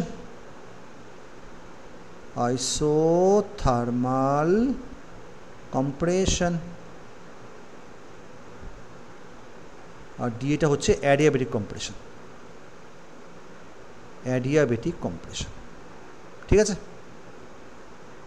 এই সামান্য কয়েকটা জিনিস জেনে গেলে তাহলে ছবিটা হয়ে গেল। Show the isotherms and the অ্যাডিয়াবেটস হয়ে গেল। হাউ এফিসিয়েন্সি বিং ক্যালকুলেটেড, শুধু তোমার কিন্তু ডেফিনেশনটা জিজ্ঞেস করছে না। তুমি যদি ভাবো যে এই কোশ্চেনের অ্যান্সারটা তুমি শুধু মানে বলে দিয়ে আসবে যে স্যার এটাটা হচ্ছে এফিসিয়েন্সিটা হচ্ছে কতটা ওয়ার্ক ডান করলো আর স্যার কতটা হিট ইনপুট পেলো, তোমাকে এই ছবিটা দিয়ে এক্সপ্লেন করতে হবে, বুঝতে পারলে? এবং তুমি সেই ফাইনালি কি দেখাবে 1 - T2/T1, এটা কিন্তু ওরা জানতে চাইছে না।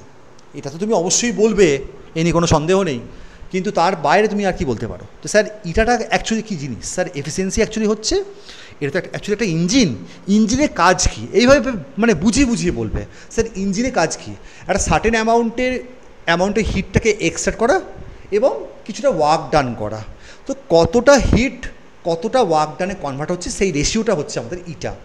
100% হিট তো কখনোই 100% ওয়ার্ক ডানে কনভার্ট হতে পারে না, বিকজ এটা আমাদের এন্ট্রপির যে কনসেপ্টটাকে ভায়োলেট করছে, বা ক্লসিয়াস স্টেটমেন্ট বা কেভিন প্ল্যাঙ্কের যে স্টেটমেন্টটাকে ভায়োলেট করছে, বা সেকেন্ড ল অফ দ্য থার্মোডাইনামিক্সকে ভায়োলেট করছে। তো কতটা হিট এনার্জিকে ওয়ার্ক ডানে মানে কনভার্ট করতে পারলো, সেটা হচ্ছে আমাদের এফিসিয়েন্সি। ওকে, তো স্যার এই যে ডায়াগ্রামটা আমি এখানে দেখতে পাচ্ছি, এখানে Q1টা হচ্ছে এক্সট্র্যাক্টেড হিট, স্যার এক্সট্র্যাক্টেড হিটটা হচ্ছে সেই হিটটা যে হিটটা কিনা হচ্ছে পজিটিভ, তাই তো? Yes or no? ঠিক তো? তাহলে Q1টা হচ্ছে এক্সট্র্যাক্টেড পজিটিভ হিট। সবসময়তে কিন্তু আমরা পজিটিভ হিটটাকে আমরা ধরবো, এক্সট্র্যাক্টেড পজিটিভ হিট। আর ডাব্লিউটা হচ্ছে স্যার 4টে পাথে work done in all the paths, work done in all path, সব কটা পাথে আমাদের ওয়ার্ক ডান কত হবে। আর স্যার আমি যদি একটু মাইনিউটলি খেয়াল করি, স্যার এবি পাথেই তো স্যার একমাত্র এক্সট্রাকশনটা করছে, হ্যাঁ কি না? তাই তো? এবি পাথেই তো স্যার একমাত্র এক্সট্রাকশনটা, এবং স্যার দেখুন এবি পাথটা হচ্ছে আইসোথার্মাল, এবং স্যার আমি এটাও জানি যে আইসোথার্মাল প্রসেসে কোনো ইন্টারনাল এনার্জি চেঞ্জ হয় না, শুধুমাত্র ওয়ার্ক ডান হয়। তাহলে স্যার শুধু ওই ওয়ার্ক ডানটা হচ্ছে Q1। তাহলে ডাব্লিউ এবিটা হচ্ছে স্যার আমার অ্যাকচুয়ালি Q1। তাহলে এইটা আমার যাবে নিচে, আর বাকি সব কটা পাথে যোগফলটা আমার যাবে ওপরে। স্যার দেখতে পাচ্ছেন কিছু পাথে আমার কম্প্রেশন হচ্ছে, তার মানে স্যার ওই সমস্ত পাথগুলোতে আমাদের কি হবে, ওয়ার্ক ডানটা হবে নেগেটিভ, তার জন্য ওভারঅলটা কমে যাবে, তাই তো? Yes or no? ক্লিয়ার? হ্যাঁ, ঠিক আছে। আচ্ছা বেশ, চলো আমার করানো সমস্ত কটা কোশ্চেন 1 ঘন্টার মধ্যে কিন্তু আমি সলভ করে ফেলেছি। আশা করি তোমরা কেউ আর নেই নাকি? আছো এখনও? বাবা 16 জন এখন ক্লাস করছো। আচ্ছা, এরপরে আমরা চলে আসছি কিছু 9, 10-এর আরও কিছু মানে কোশ্চেনে। যেমন ধরো আমি তোমাকে বললাম লেটস প্লট, প্লটিং অবশ্য তোমাকে 9, 10-এ দেবে কি না এটা একটু মানে সন্দেহ আছে। 11, 12-এ তোমাকে কিন্তু গ্রাফ প্লট কিন্তু দিতেই পারে, ঠিক আছে? আচ্ছা, আর তোমাদের কী ধরনের কোশ্চেন্স আসতে পারে, ধরো তোমাকে জিজ্ঞেস করলো, আমি এবার র্যান্ডম কিছু টপিক থেকে আমি মানে কোশ্চেন দিচ্ছি। আমরা স্লাইডগুলোকে না, আমরা যা যা আলোচনা এই সামনের 1 থেকে 1.5 মাস আমরা করবো, সবকটাই একটাই আমরা রাখবো। হ্যাঁ, মানে এর মধ্যেই ধরো প্রায় 300খানা স্লাইড আমি রাখবো। জানি না ম্যাক্সিমাম কতগুলো স্লাইডকে পাওয়ার পয়েন্ট অ্যালাউ করে। হ্যাঁ, 300খানা স্লাইড তো আমি কোনো বানাইনি, বাট যতক্ষণ না পর্যন্ত আমাকে অ্যালাউ করাটা বন্ধ না করে দিচ্ছে, আমি এই স্লাইডটার মধ্যে লিখবো। তোমরা পরীক্ষার সময়তে যেহেতু আমি তোমাকে এটা একটা PDF বানিয়ে দেবো, 1 নম্বর পেজ থেকে জাস্ট পর করে তোমরা জাস্ট পড়ে যাবে, বুঝতে পারলে? যেমন এই স্লাইডে আমরা 21টা মতো 22টা মতো কোশ্চেন আমরা করলাম, ঠিক আছে? বুঝতে পেরেছো? সরি 21টা, কারণ ফার্স্ট পেজটা আমাদের টাইটেল, ফার্স্ট স্লাইডটাতে আমাদের ছিল টাইটেলটা, তাই 21টা আমাদের কিন্তু আমাদের কোশ্চেন হয়ে গেছে। এমনি করে আমরা 100, 200, 300খানা কোশ্চেন এই একটার মধ্যেই রাখবো। সেমভাবে 9, 10-এর জন্য একটা রাখবো, 11, 12-এর জন্য একটা রাখবো। তোমরা কিন্তু দুটোই পড়ে যাবে, মানে অ্যাটলিস্ট যারা অনলি 9, 10 দিচ্ছ তারা অ্যাটলিস্ট 9, 10-এর সাথে রেলিভেন্ট কোশ্চেনগুলো যেগুলো আমি 11, 12-এও করিয়েছি করে যাবে, ঠিক আছে? বেশ, এর পরে কোশ্চেনটা হচ্ছে, ধরো আমি যদি তোমাকে বলি যে এখানে কোশ্চেনটা আমি লিখছি, হ্যাঁ কোশ্চেনটা আমি প্রপারলি লিখছি। কোশ্চেনটা হচ্ছে যে ডিফাইন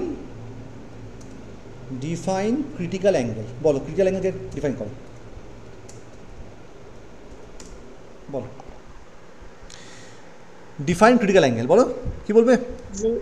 যে মিনিমাম অ্যাঙ্গেলে আটকে যাচ্ছে কেন?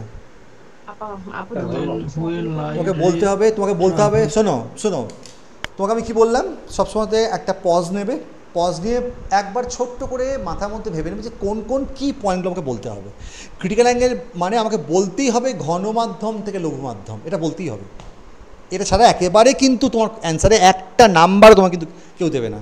তুমি সে যতই বলো না কেন যে একটা পার্টিকুলার অ্যাঙ্গেলে মারলে আমাদের ইন্টারনাল রিফ্লেকশন, যতক্ষণ না পর্যন্ত তুমি এই কথাটা না বলছো যে ঘনমাধ্যম থেকে ডেন্সার টু রেয়ার মিডিয়াম, নম্বর দেওয়ার কোনো প্রশ্নই নেই।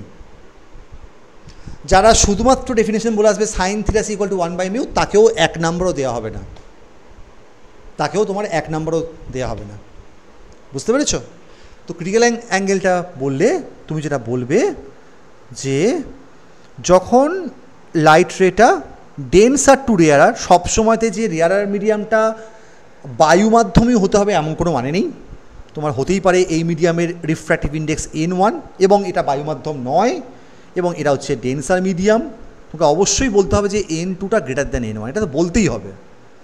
তাহলে লাইটটা আসছে তোমার ডেন্সার মিডিয়াম থেকে রেয়ার আর মিডিয়ামে একটা পার্টিকুলার অ্যাঙ্গেলে যদি আমি ফেলি, ধরো আমি এই পার্টিকুলার অ্যাঙ্গেলে যদি ফেলি, তাহলে আমাদের সেকেন্ড মিডিয়ামে দিব্যি লাইট গেল, বুঝিয়ে বলবে। কিন্তু একটা পার্টিকুলার অ্যাঙ্গেলে আমি যদি ফেলি, তাহলে কিন্তু স্যার গ্রেজ করে বেরিয়ে যাবে, দুটো মিডিয়ামের ইন্টারফেস থেকে কিন্তু গ্রেজ করে বেরিয়ে যাবে। দুটো মিডিয়ামের ইন্টারফেস থেকে আমি না খুঁজেই পাচ্ছি না কিছু, দুটো মিডিয়ামের ইন্টারফেস থেকে কিন্তু স্যার গ্রেজ করে বেরিয়ে যাবে। এইটা মানে পারপেন্ডিকুলারের সঙ্গে যে অ্যাঙ্গেলটা করে তাকে আমরা বলি থিটা সি। এর থেকেও যদি আমি অ্যাঙ্গেলটাকে যদি বাড়িয়ে দিতাম, তাহলে কিন্তু স্যার সেকেন্ড মিডিয়ামে আর কোনো লাইট যেত না, ইন্টারনাল রিফ্লেকশন হয়ে যেত। ঠিক আছে, মানে যখন তোমার থিটাটা গ্রেটার দ্যান থিটা সি, তখন তোমাদের হবে টোটাল ইন্টারনাল রিফ্লেকশন। ঠিক আছে, এবার স্যার ডেফিনেশনের মধ্যে ফিরে আসি, যে যখন স্যার থিটা সমান থিটা সি হবে না, তখন এই কন্ডিশনে কিন্তু স্যাটিসফাই করবে। সাইন থিটা সি ওটা আমাদের কত হবে, n1/n2 হবে, তাই তো? একটু স্মার্টলি তুমি এখানে বুঝিয়ে দেবে যে তুমি মুখস্থ করে আসোনি, তুমি বুঝে এসছো, একটু স্মার্টলি বুঝিয়ে দেবে। সবাই কিন্তু অ্যান্সারের মধ্যে 1/n বা 1/μ বলবে, তুমি 1 বলবে না, তুমি ইচ্ছাকৃতভাবে সেকেন্ড মিডিয়ামটাকে বায়ু মাধ্যম ধরবে না। এতে পরীক্ষক এ ব্যাপারে কনভিন্স হয়ে যাবে যে না তুমি পুরো ব্যাপারটা জানো অ্যাকচুয়ালি, বুঝতে পেরেছো? এবং তুমি এটাও জানো যে n1টাকে n2 থেকে ছোট হতেই হবে, নাহলে সাইন ইনভার্সটা এক্সিস্টই করবে না, তাই তো? সাইন ইনভার্স সাম গ্রেটার দ্যান 1 কখনো এক্সিস্ট করতে পারে না তো? হ্যাঁ, ঠিক আছে, তো এইভাবে কিন্তু বলবে। চলো, এটা তাহলে হয়ে গেল। আচ্ছা, এরপরে আর কি বলবে? হোমে যাই, নিউ স্লাইডকে অ্যাড করলাম। এরপরে তুমি আমাকে বলো, ইনসার্ট টেক্সট বক্সকে অ্যাড করলাম, একটা টেক্সট বক্স এত বড় কেন? আচ্ছা, এরপরে তুমি আমাকে বলবে, লেটস সে, আচ্ছা এটার হ্যাঁ একটা প্র্যাকটিক্যাল এক্সাম্পলও তোমাকে কিন্তু জিজ্ঞেস করতে পারে। সাইট বললো, সাইট 1 প্র্যাকটিক্যাল এক্সাম্পল, বলো কি বলবে? বলো। মরিচিকা, মিরেজ, রাইট। ইংরেজিতে বললে মিরেজ, বা বাংলাতে বলে দেবে স্যার এটার মানেটা হচ্ছে মরিচিকা, যেটা ফর্মটা হয়। এবার তোমাকে যদি জিজ্ঞেস করে যে মরিচিকা কীভাবে ফর্ম করে, স্যার ওটা তুমি বলতেই পারো যে স্যার যখন গ্রীষ্মকালে খুব প্রচণ্ড গরম হয়ে যায়, তখন নিচের লেয়ারটা প্রচণ্ড গরম হয়ে যায়, তখন কি হয়, যত বেশি গরম তত ডেন্সিটি কি কম না বেশি? কম। ঠিক আছে, ঠিক ওইভাবে একটুখানি এক্সপ্লেন করে তোমাকে বলতে হবে অ্যান্সারটাকে। ওকে, ড্রতে একটু বলে দিচ্ছি তাহলে। এটার প্র্যাকটিক্যাল এক্সাম্পলটা হচ্ছে আমাদের, এটা কী হয়ে গেল রে? আচ্ছা, এটা নিয়ে আসতে হবে না, এটা না নিলে আবার হবে না, প্রচুর ঝামেলা আছে। এটা প্র্যাকটিক্যাল এক্সাম্পলটা হচ্ছে বাবারে, হচ্ছে মিরেজ, প্র্যাকটিক্যাল এক্সাম্পল, ঠিক আছে? আচ্ছা, তারপরে ধরো তোমাকে জিজ্ঞেস করলো কিছু মানে আরবিট্রারি কিছু কোশ্চেন, চার্লসের ল কী জিনিস, বয়েলসের ল কী জিনিস। হ্যাঁ, অবশ্যই তুমি এগুলোকে মানে পড়ে যাবে। মানে মোটামুটি আমি একটা সিলেবাসটাকে কভার করে তোমাকে দেওয়ার চেষ্টা করছি। যে এখানে লেখো যে এখানে বলছে হোয়াট ইজ সব কটাই বলে দিচ্ছি, বাড়িতে এগুলোকে প্র্যাকটিস করে নেবে। হোয়াট ইজ চার্লসেস ল, কী করছি, চার্লসেস ল, অবলিক দাও, বয়েলস ল, কি হচ্ছে বলতো, বয়েলসের ল, অবলিক, গেলুসাকস ল। আমার না আসলে কিপারটা খারাপ হয়ে গেছে। And what is Avogadro hypothesis. এসব করে একসাথে বলে দিলাম, প্রিপারেশন কিন্তু করে যাবে। হ্যাঁ, চার্লসেস ল, বয়েলসের ল। চার্লসের লটার কতগুলো ফর্ম আছে? দুটো, ভলিউম কনস্ট্যান্ট রেখে প্রেশার চেঞ্জ, প্রেশার কনস্ট্যান্ট রেখে ভলিউম চেঞ্জ। ওখানে আমরা দুটো ফ্যাক্টর পাই, গামা পি গামা ভি। এই দুটো কি সেম না আলাদা? সেম। সেম, ঠিক আছে, হ্যাঁ 1/273, ঠিকই বলেছো। তো এখানে তুমি যখন চার্লসের লটা বলবে, চার্লসের লতে তুমি কিন্তু দুটো ফর্মে কিন্তু বলবে, হ্যাঁ। চার্লসের লতে কিন্তু আমাকে মাথার মধ্যে রাখতে হবে যে চার্লসের লতে তুমি ভলিউমকে কনস্ট্যান্ট রেখে প্রেশারটাকে চেঞ্জ করতে পারো। ভলিউম কনস্ট্যান্ট থাকলে প্রেশার প্রপোর্শনাল টু টেম্পারেচার, আবার প্রেশার কনস্ট্যান্ট থাকলে ভলিউম প্রপোর্শনাল টু টেম্পারেচার। দুটো কিন্তু ওকে বলতে হবে যে পি অ্যাট টি সমান কত হয়, পি অ্যাট 0 × 1 + T/273। এইটাকে আমরা লিখতে পারি P0 × 1 + গামা পি × T। সেমভাবে তুমি কিন্তু এখানে লিখতে পারো VT সমান V0 × 1 + T/273 এখানে হবে V0 × 1 + গামা ভি × T। তাহলে গামা পি কিন্তু গামা ভির সঙ্গে সমান হয়। ওকে, ঠিক আছে, একটু পড়ে যাবে। গেলুসাক্সের লটা বলো তো, একজন বলো। গেলুসাক্সের ল কি বলছে?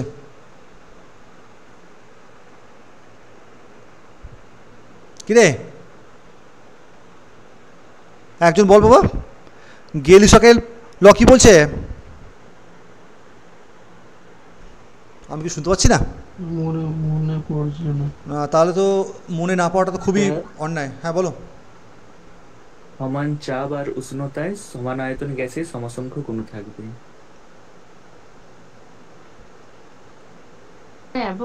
ওটা তো অ্যাভোগাড্রো হয়ে গেল। গেলুসাকও এক কথা বলছে, এটা পড়বে এটা বাড়িতে, আমি তো বলবো না বাবা এগুলোকে। এগুলো আমার বলার কথা নয়। বিক্রিয়া করার সময় ওরা সমানুপাতে বিক্রিয়া করে, এরকম একটা পড়েছিলাম। পড়তে হবে এটা, হ্যাঁ। এটা আমার বলার কথা নয়, এটা সবাই এগুলো জানা উচিত তোমাদের। আমি সেজন্য কিছু বলবো না, এগুলো আমার বলার কথাও নয় এগুলো, তাই না? ল আমি এখন তোমাকে কীভাবে তোমাকে আমি বলতে যাবো, তাই না? আচ্ছা, হয়ে গেল। আচ্ছা, তাহলে দুজন তাহলে লেফট হয়ে গেল। আর কারোর লেফট হওয়া বাকি থাকলে, যাদের কোনো ইচ্ছা ফিচ্ছা নেই, তারা লেফট হয়ে যাও, ফালতু থেকে লাভ নেই। আচ্ছা, নেক্সট আর কি আছে বলো।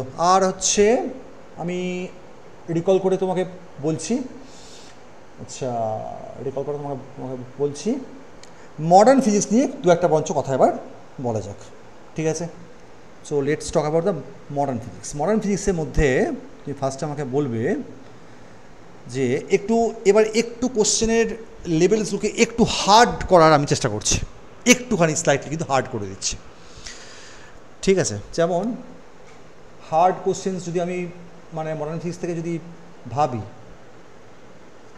মানে ইন্টারভিউয়ের মতোই একটু যদি আমি হার্ড কোশ্চেন্স যদি আমি ভাবি, যেমন ধরো বলো একটা কোশ্চেন তোমাকে আমি করছি, ভালো করে অ্যান্সারটা দেবে। বলো, how many spectral lines you would expect for Balmer series? বলো এটার অ্যান্সার কি? বার্মার সিরিজে তুমি কতগুলো স্পেকট্রাল লাইন তুমি এক্সপেক্ট করছো বলো?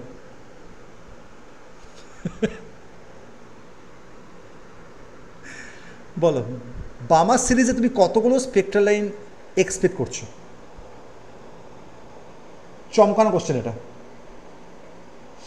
স্যার 5টা হবে। 5টা কিভাবে? স্যার 12 + 1 ছিল। পাক্কা 5টা হবে?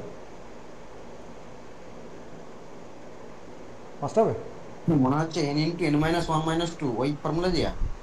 আচ্ছা, তাহলে n × n-1/2 এই কোশ্চেনটা একটুখানি চমকানো কোশ্চেন, বুঝতে পেরেছো? এই কোশ্চেনটা হচ্ছে একটু চমকানো কোশ্চেন।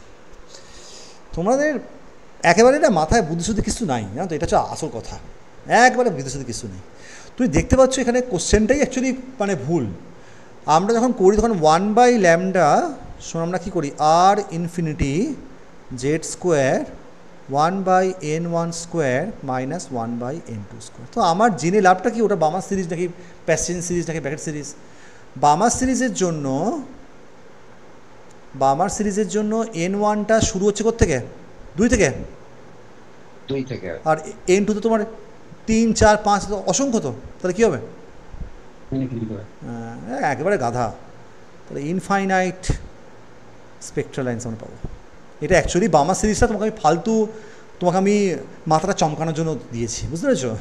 এই কোশ্চেনটা এখন কোনো মানেই নেই। ইনফাইনাইট স্পেকট্রাল, ভালো ইনফাইনাইট হবে না, ওই জন্য জিজ্ঞাসা করছেন। হ্যাঁ, তাহলে infinite number of spectral lines আমরা পাবো, বুঝতে পেরেছো? একটু চমকে দিচ্ছি, ব্যাস তোমরাও চমকে গেছো। ঠিক আছে, আচ্ছা নেক্সট। এগুলো হচ্ছে একটুখানি চমকানোর মতন মানে কোশ্চেন নাকি, সঙ্গে সঙ্গে তোমার মাথা মতো আসবে না। ওই জন্য বলছি মুখস্থ করো না, হ্যাঁ, বুঝে বুঝে মানে পড়ো, সব হবে। ঠিক আছে, আর কি হতে পারে নেক্সট আমাকে বলো। সে আমি তোমাদের 9 10 সিলেবাসটাকে রিকল করছি, আর যেগুলো পড়িয়েছিলাম আমি তোমাকে বলার চেষ্টা করছি। বলো যে ক্যারেক্টারিস্টিক, বলো এর মধ্যে কোনটা, বলো। কোশ্চেনটা হচ্ছে এরম টাইপের যে তোমাদের continuous versus characteristic dot dot dot dot dot dot dot dot X-ray, what is the difference, বলো হোয়াট ইজ দ্য ডিফারেন্স, এক কথা বলো, হোয়াট ইজ দ্য ডিফারেন্স?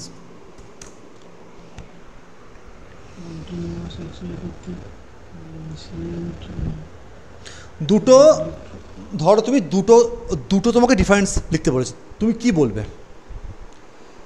বলবে যে কন্টিনিউ, বলবে যে বলবো যেটা ব্রেনস্টর্মিং। দেখো তুমি হঠাৎ করে তো এইভাবে তো ব্রেনস্টর্মিং তো বলা যাবে না, দুম করে ব্রেনস্টর্মিং বললে ওরা ঘাবড়ে যাবে। তোমাকে ব্রেনস্টর্মিংটা তাহলে এক্সপ্লেনও করতে হবে। হ্যাঁ বলো, শুনছি, বলো শুনছি।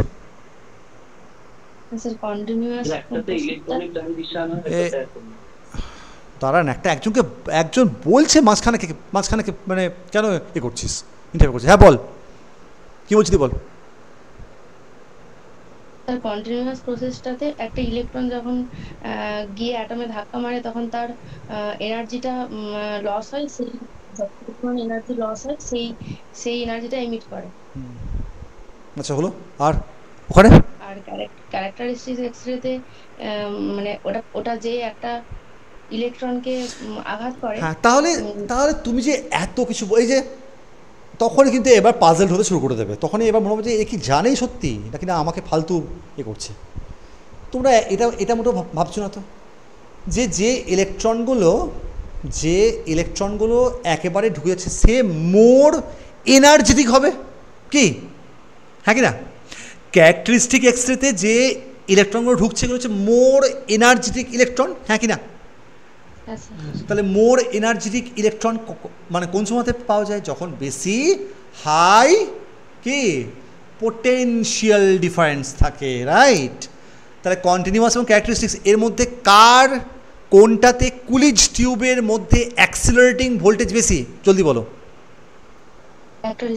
ক্যারেক্টারিস্টিক এক্সের ক্ষেত্রে যত বেশি হাই এনার্জি তত বেশি হাই পেনিট্রেশন পাওয়ার, যত বেশি হাই এনার্জি তত কম কি ডিপ ব্রগলি ওয়েভলেন্থ, ঠিক তো?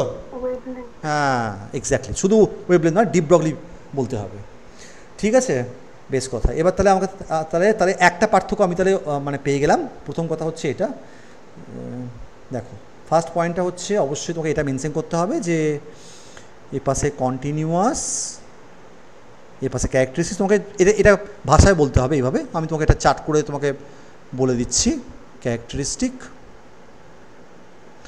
প্রথমে তুমি বলবে যে এখানে আমার অবশ্যই কন্টিনিউয়াসে কিন্তু আমরা কন্টিনিউয়াস ব্যাকগ্রাউন্ড, মানে আমরা যে আই ভার্সেস ল্যামডার যে প্লটটা পাই, এখানে কন্টিনিউয়াস ব্যাকগ্রাউন্ড থাকে। কন্টিনিউয়াস, সরি, এটা হচ্ছে কন্টিনিউয়াস ব্যাকগ্রাউন্ড থাকে, কন্টিনিউয়াস ব্যাকগ্রাউন্ড থাকে। ঠিক আছে? আর ক্যারেক্টারিস্টিক্স কিন্তু তোমার কী থাকে, স্পাইকস থাকে। তো এটা ফার্স্টে বলো না, ওপরে ওপরে যা দেখতে পাচ্ছ সেটা ফার্স্টে বলাটা ভালো, নাকি একেবারে প্রথমেই তোমার ডিপে চলে গিয়ে অ্যান্সারটা দেওয়াটা ভালো? কোনটা কোনটা আমাকে বলো তুমি, কোনটা? বেসিক ফিচারসগুলো। হ্যাঁ, ফার্স্টে বেসিক ফিচার্সগুলো বলো না, যে আমরা কন্টিনিউয়াস ব্যাকগ্রাউন্ডের মধ্যে আমরা স্পাইকস দেখতে পাই। এই স্পাইকসগুলো অ্যাকচুয়ালি অ্যাটমিক ট্রানজিশনকে ডিনোট করে। ঠিক আছে? এখানে অবশ্যই তোমার এনার্জি লেস এনার্জেটিক ইলেকট্রনস থাকে, লেস এনার্জেটিক ইলেকট্রনস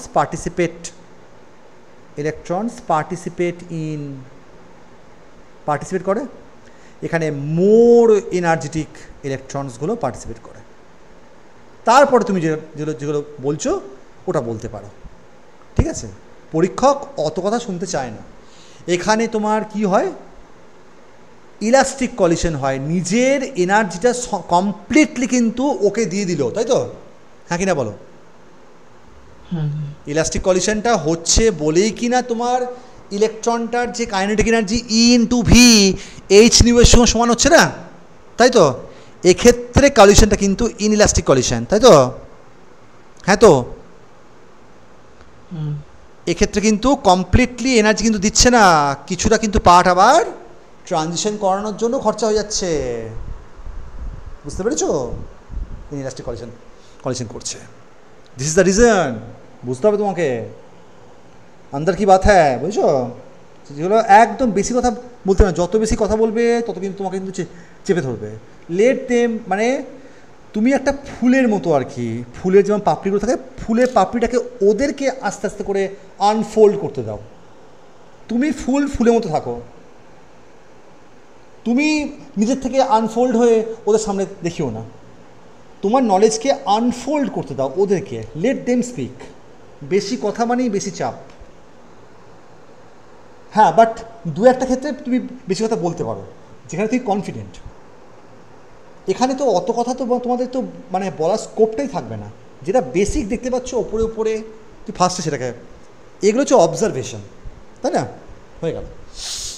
আচ্ছা, নেক্সট আমাকে বলো, এটা হচ্ছে আরেকটা কোশ্চেন তো আমাদের হয়ে গেল, 26টা হয়ে গেল। কটা বাজছে? কটা? 7:58। ঠিক আছে, নেক্সট চলে এসো আমাদের কাছে। এবার নেক্সট কোশ্চেনটা আমি যেটা করবো সেটা হচ্ছে যে, এটা বলো আমাকে যে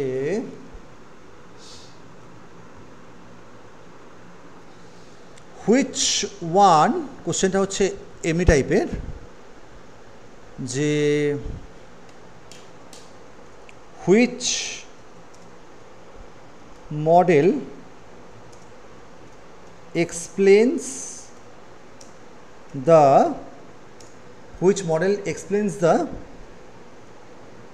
transition, which model explains the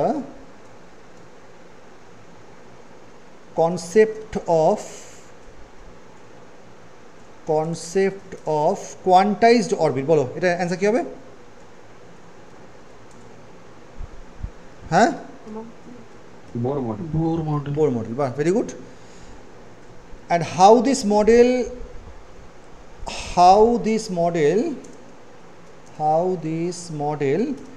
differ from Rutherford model? বলো, Rutherford model থেকে এর ডিফারেন্স কি? বলো। নির্দিষ্ট অরবিটের ধারণা দিয়েছিল। আরেকটা এমভিআর সমান NH/2। আরেকটা বলো। যখন ওই কোয়ান্টাইজড অরবিটগুলোতে ইলেকট্রন অরবিটে আছে তখন কোনো রেডিয়েশন করবে না। এই কোশ্চেনের অ্যান্সারগুলো কিন্তু আমার যথেষ্ট ভালো লাগছে, মানে সৌভিক যেভাবে অ্যান্সারগুলো দিচ্ছে না, এইটা হচ্ছে একদম ঠিকঠাক অ্যান্সারগুলো দিতে হবে, ঠিক এইভাবেই বলতে হবে তোমাকে। বাট সৌভিককে আমি বলবো একটু প্র্যাকটিস করো, গলার মধ্যে কিন্তু তোমার জড়তা আছে, একটু ফার্মনেস নিয়ে আসতে হবে। প্রয়োজন পড়লে প্রতিদিন সকালে এখন থেকে গরম জলেতে গার্গল করো, আয়নার সামনে দাঁড়িয়ে ফার্মলি বলা প্র্যাকটিস করো, যা বলবে মুখের উপরে বলবে। জড়তা কিন্তু থাকা মানে চলবে না। যত বেশি জড়তা, একটা কথা বলে দিচ্ছি, যত বেশি জড়তা তোমার কিন্তু তত বেশি কিন্তু চেপে ধরবে। যখনই দেখবে যে ছেলেটা বা মেয়েটা চাপের মধ্যে আছে, তোমার কিন্তু আরও কিন্তু ওরা চাপ খাওয়াবে। একটু সাবধান কিন্তু, এইটা কিন্তু তোমাদের ডিসঅ্যাডভান্টেজ। হঠাৎ করে তুমি এক্সাম হলেতে তুমি ঢুকে গেলে এবং তোমার হচ্ছে হাত হাত পা কাঁপছে, ওরা কিন্তু ওই ব্যাপারটা কিন্তু বুঝে যাবে, ওইটা জানতে দেওয়া যাবে না। তুমি যে চাপের মধ্যে আছো এটা কখনোই কিন্তু ওদের সামনে রিপ্রেজেন্ট করবে না। It's a very bad practice. কারণ তখনই বুঝে যাবে তার মানে এই ছেলেটা বা মেয়েটার 60, 70, 80, 90, 100টা স্টুডেন্টের সামনে পড়ার ক্ষমতা নেই, তখনই বুঝে যাবে। এবং তোমার কিন্তু এলিমিনেশন হওয়ার চান্সেস কিন্তু খুবই হাই থাকবে। ঠিক আছে, প্রপারলি ঢুকে প্রত্যেকে গ্রিট করবে, ডিপেন্ডিং অন কোন সময় তোমার ইন্টারভিউটা হচ্ছে। গুড আফটারনুন, গুড নুন, দুপুর হলে নুন বলবে, আফটারনুন বলতে পারো। ঠিক আছে, সকালে একদম 12টার আশেপাশে হলে মর্নিং বলবে। বাট অবশ্যই তোমার ইন্টারভিউতে প্রত্যেকের দিকে তাকাবে। Eye contact is the most vital thing. Eye contact is the most vital thing. ঠিক আছে, যখন এক্সামিনার কোশ্চেন করছে তার চোখেতে চোখ রাখবে। যখন তুমি ঢুকে সবাইকে গ্রিট করছো গুড মর্নিং বা গুড আফটারনুন, এবং মে আই কামিং স্যার বলে ঢুকবে, বা আসতে পারি বাংলায় বললে ঠিক আছে, আসতে পারি বলে ঢুকবে। ঢুকে সবাইকে গুড মর্নিং বলে সবাইকে বলার দরকার নেই, একজন ইন্ডিভিজুয়ালকে বলে বাকিদের দিকে একবার তাকিয়ে নেবে। এটা শুনতে খুব খারাপ লাগে, প্রত্যেকে good morning sir, good morning sir, good morning sir, good morning sir. এটা শুনতে খুবই অড লাগে আর কি। নর্মালি এগুলো আমরা আমাদের কমন প্র্যাকটিস, যে একবার একজনকে বললে আর বাকিদের, বা তুমি এটাও করতে পারো যে টোনটাকে তুমি লো করে দিলে। প্রথমটাকে যেমন একটু হাই টোনে বললে, তারপরে একটু লো করে দিলে, এভাবেও তোমার বলা যেতে পারে। বাট একই টোনেতে 4-5জন থাকবে, একই টোনে সবাইকে বলবে না। Morning morning sir, morning morning, morning sir, morning morning morning, ব্যাস হয়ে গেল। ফ্লোতে সবাইকে দিকে ব্যবহার করে তাকিয়ে নেবে, ব্যাস। তো জেস্চারগুলো শেখো এখন থেকে, বুঝতে পেরেছো? জেস্চারগুলো তোমার শিখতে হবে, সঠিক জেস্চার, হ্যাঁ, ইজ দ্য আলটিমেট কি টু দ্য সাকসেস। ক্লিয়ার? আচ্ছা, হয়ে গেল। এবারে তারপরে তোমাকে যখন বসতে বলবে, অবশ্যই বসবে, তোমাকে ইন্ট্রোডিউস করতে বলবে, তুমি কোত্থেকে এসছো, কীভাবে এসছো, কীভাবে এসছো জেনে যাবে। তোমার বাড়ি কোথায়, তোমার বাড়ি কোন জেলাতে অবস্থিত, কোন ডিস্ট্রিক্টে অবস্থিত, এবং তোমার বাড়ি কোনো ঐতিহাসিক যদি কিছু থাকে জেনে যাও। অনেকে আছে মুর্শিদাবাদে বাড়ি, খুবই রিচ হেরিটেজ হিস্ট্রি পার্সপেক্টিভে, একবার জেনে যাও। মুর্শিদাবাদ শুনলে তোমাকে অবশ্যই জিজ্ঞেস করবে, নদিয়া শুনলে তোমাকে জিজ্ঞেস করবে যে নদিয়ার কী বিখ্যাত। এটা জাস্ট তোমাকে টেস্ট করার জন্য, জেনে যাও এগুলোকে। তুমি কোন কলেজ থেকে বিএড পাস করেছো তোমার জেনে যেতে হবে, সেটা তুমি জানো, আমি জানি। বাট দুম করে যদি তোমাকে প্রশ্ন করে দেওয়া হয়, হ্যাঁ, যে তুমি কোন কলেজ থেকে, যারা 2020 সালে পাস করে, দেখো আমরা স্কুলের নাম সহজে বলতে পারি, কলেজের নাম বলতে পারি, ইউনিভার্সিটির নাম, বিএড কলেজের নামটা চট করে কিন্তু মনে নাও আসতে পারে। প্রিপেয়ার ইউর সেলফ এখন থেকে। আচ্ছা, মোটামুটি তোমাদের রেজাল্ট কবে নাগাদ বেরোনোর এক্সপেকটেশনস রাখছো তোমরা? মোটামুটি অক্টোবরের লাস্টের দিকে স্যার। অক্টোবরের লাস্টের দিকে? হ্যালো, শুনতে পাচ্ছ? হ্যাঁ স্যার, শোনা যাচ্ছে স্যার। কেউ কিছু তো বলছে না, শুধু তো লেফটই তো হয়ে যাচ্ছে সবাই। না সে ঠিক আছে, সে লেফট হয়ে যাক, তাতে কোনো অসুবিধার কোনো কারণ নেই। শুনতে তো ভালো তো লাগে না, এটাও ফ্যাক্ট অবশ্যই।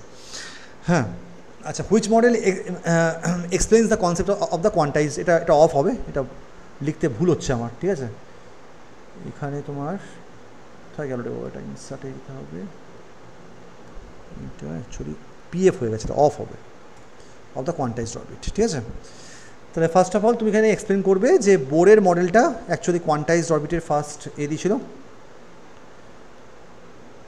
বোরের মডেলটা ফার্স্ট এক্সপ্লেন করেছিল। লিখবে যে বোরস মডেল, তার অ্যান্সারটা হচ্ছে Bohr's model explains explains the concept of quantized orbit, এবং কোয়ান্টাইজড অরবিটের শুধু কনসেপ্টটা মানে বলবে না, তার ম্যাথামেটিক্যাল যে এক্সপ্রেশনটা ওটাও লিখবে যে এখানে কোয়ান্টাইজড কোনটা অ্যাকচুয়ালি। তুমি বলবে যে স্যার বোরের মডেলে অ্যাকচুয়ালি কিন্তু অ্যাঙ্গুলার মোমেন্টাম কোয়ান্টাইজ ছিল, এবং এই কোয়ান্টাইজেশন কনসেপ্টটা হচ্ছে এটা যে ইলেকট্রনগুলো যে কোনো কক্ষপথে ঘুরবে না, সেই সমস্ত কক্ষপথেই ঘুরবে যেখানে আবর্তনের ফলে কৌণিক ভরবেগ mvr বা angular momentum mvr equal to nh/2π সঙ্গে সমান হয়। এই পুরোটা তোমাকে বলতে হবে, শুধু এক কথায় বললে হবে না, ঠিক আছে? কনসেপ্ট অফ কোয়ান্টাইজড অরবিট, ঠিক আছে? Quantized orbit, how this model differ from the Rutherford model, অনেক কিছু ব্যাপারে মানে আমাদের ডিফার করে। রাদারফোর্ড মডেলে আমাদের মেনলি অ্যাটমের যে স্টেবিলিটি, সো অ্যাটমিক স্টেবিলিটিটা can not be explained, atomic stability and কি বলতো নিরবিচ্ছিন্ন পটি, তাই তো? And the discrete spectrum of energy cannot be explained. Spectrum of energy cannot be explained in Rutherford's model. রাদারফোর্ডের মডেলে কিন্তু এগুলো এক্সপ্লেন করা যায়নি। হাউএভার এইখানে কিন্তু আমরা এক্সপ্লেনটা করতে পেরেছি। হাউএভার যদি জিজ্ঞেস করে যে হোয়াট ইজ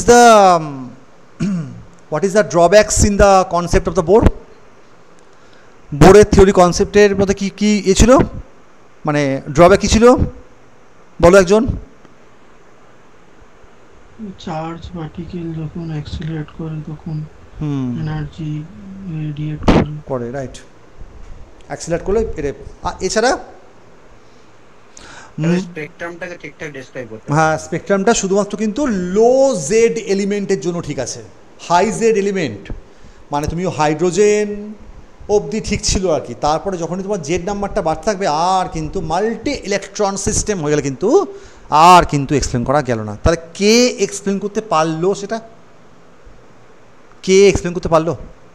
বোর সামারফিল্ড, হ্যাঁ বোর সামারফিল্ড। তার কারণটা হচ্ছে বোর মডেলের সঙ্গে বোর সামারফিল্ডের মডেলের কী পার্থক্য?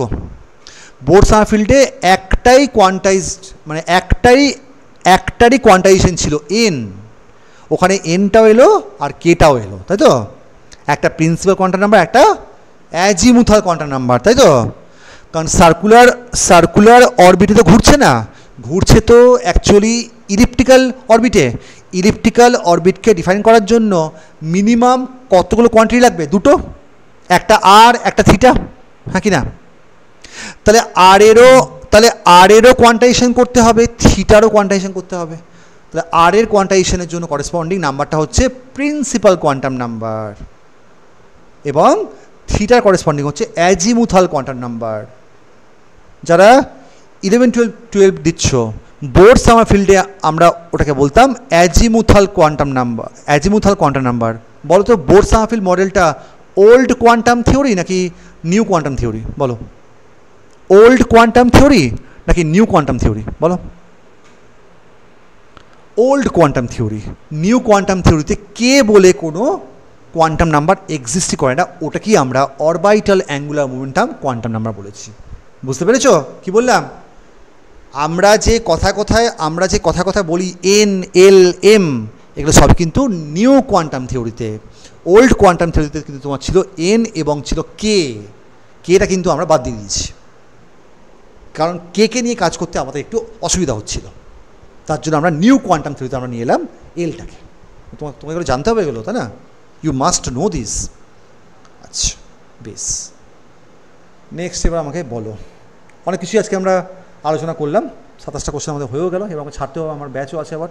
আচ্ছা ছেড়ে দাও, আমরা নেক্সট যেদিনকে বসবো সেদিনকে আমরা এবার একটু 11-12 একটু কঠিনের মধ্যে কোশ্চেনগুলোকে নিয়ে একটু, আজকে যেমন কোশ্চেনগুলো একবারে তোমাদের কাছে মানে স্ট্রেট ফরওয়ার্ড ছিল, 11-12 থার্মোডাইনামিক্সে এর বাইরেও কিন্তু অনেক কটা আছে। যেমন একটা এক্সাম্পল তোমাকে আমি বলি, আমি শেষ করবো আজকের মতো, ঠিক আছে? ইনসার্টে যাই, নিউ স্লাইডে যাই। একটা কাজ করি বরঞ্চ আমরা না এই স্লাইডটাকে বরঞ্চ আমরা পরে অ্যাড করব না, আমরা বরঞ্চ থার্মোডাইনামিক্সের পরেই বরঞ্চ অ্যাড করে দিই। এইখানে বরঞ্চ আমি একটা স্লাইডকে অ্যাড করে দিচ্ছি, ঠিক আছে? বলো, এর বাইরে তোমাকে পড়তে হবে বলতে যে বলো আমাকে যে ট্রান্সপোর্ট ফেনোমেনা থেকে একটা কোশ্চেন আসতে পারে, বলতেই পারে আমাকে হোয়াট ট্রান্সপোর্ট বলো, হোয়াট ট্রান্সপোর্ট? এনার্জি, মোমেন্টাম আর মাস। বাহ, ভেরি গুড। এনার্জি, মোমেন্টাম এবং মাস। ট্রান্সপোর্ট ফেনোমেনাতে আমরা অ্যাকচুয়ালি কী ট্রান্সপোর্ট করি? আমরা অ্যাকচুয়ালি ট্রান্সপোর্ট করি এনার্জি, মোমেন্টাম এবং মাসকে। একদম ঠিক বলেছে, একদম ঠিকঠাক অ্যান্সারগুলো কিন্তু দিচ্ছে, বুঝতে পেরেছ? ঠিকঠাক অ্যান্সারগুলো দিচ্ছ। তাহলে আমরা এখানে ট্রান্সপোর্ট করি, অ্যাকচুয়ালি এনার্জি ট্রান্সপোর্ট করি, আমরা অ্যাকচুয়ালি মাস ট্রান্সপোর্ট করি, আমরা অ্যাকচুয়ালি মোমেন্টাম ট্রান্সপোর্ট করি। এবার এই তিনটে আমরা কার মাধ্যমে ট্রান্সপোর্ট করি?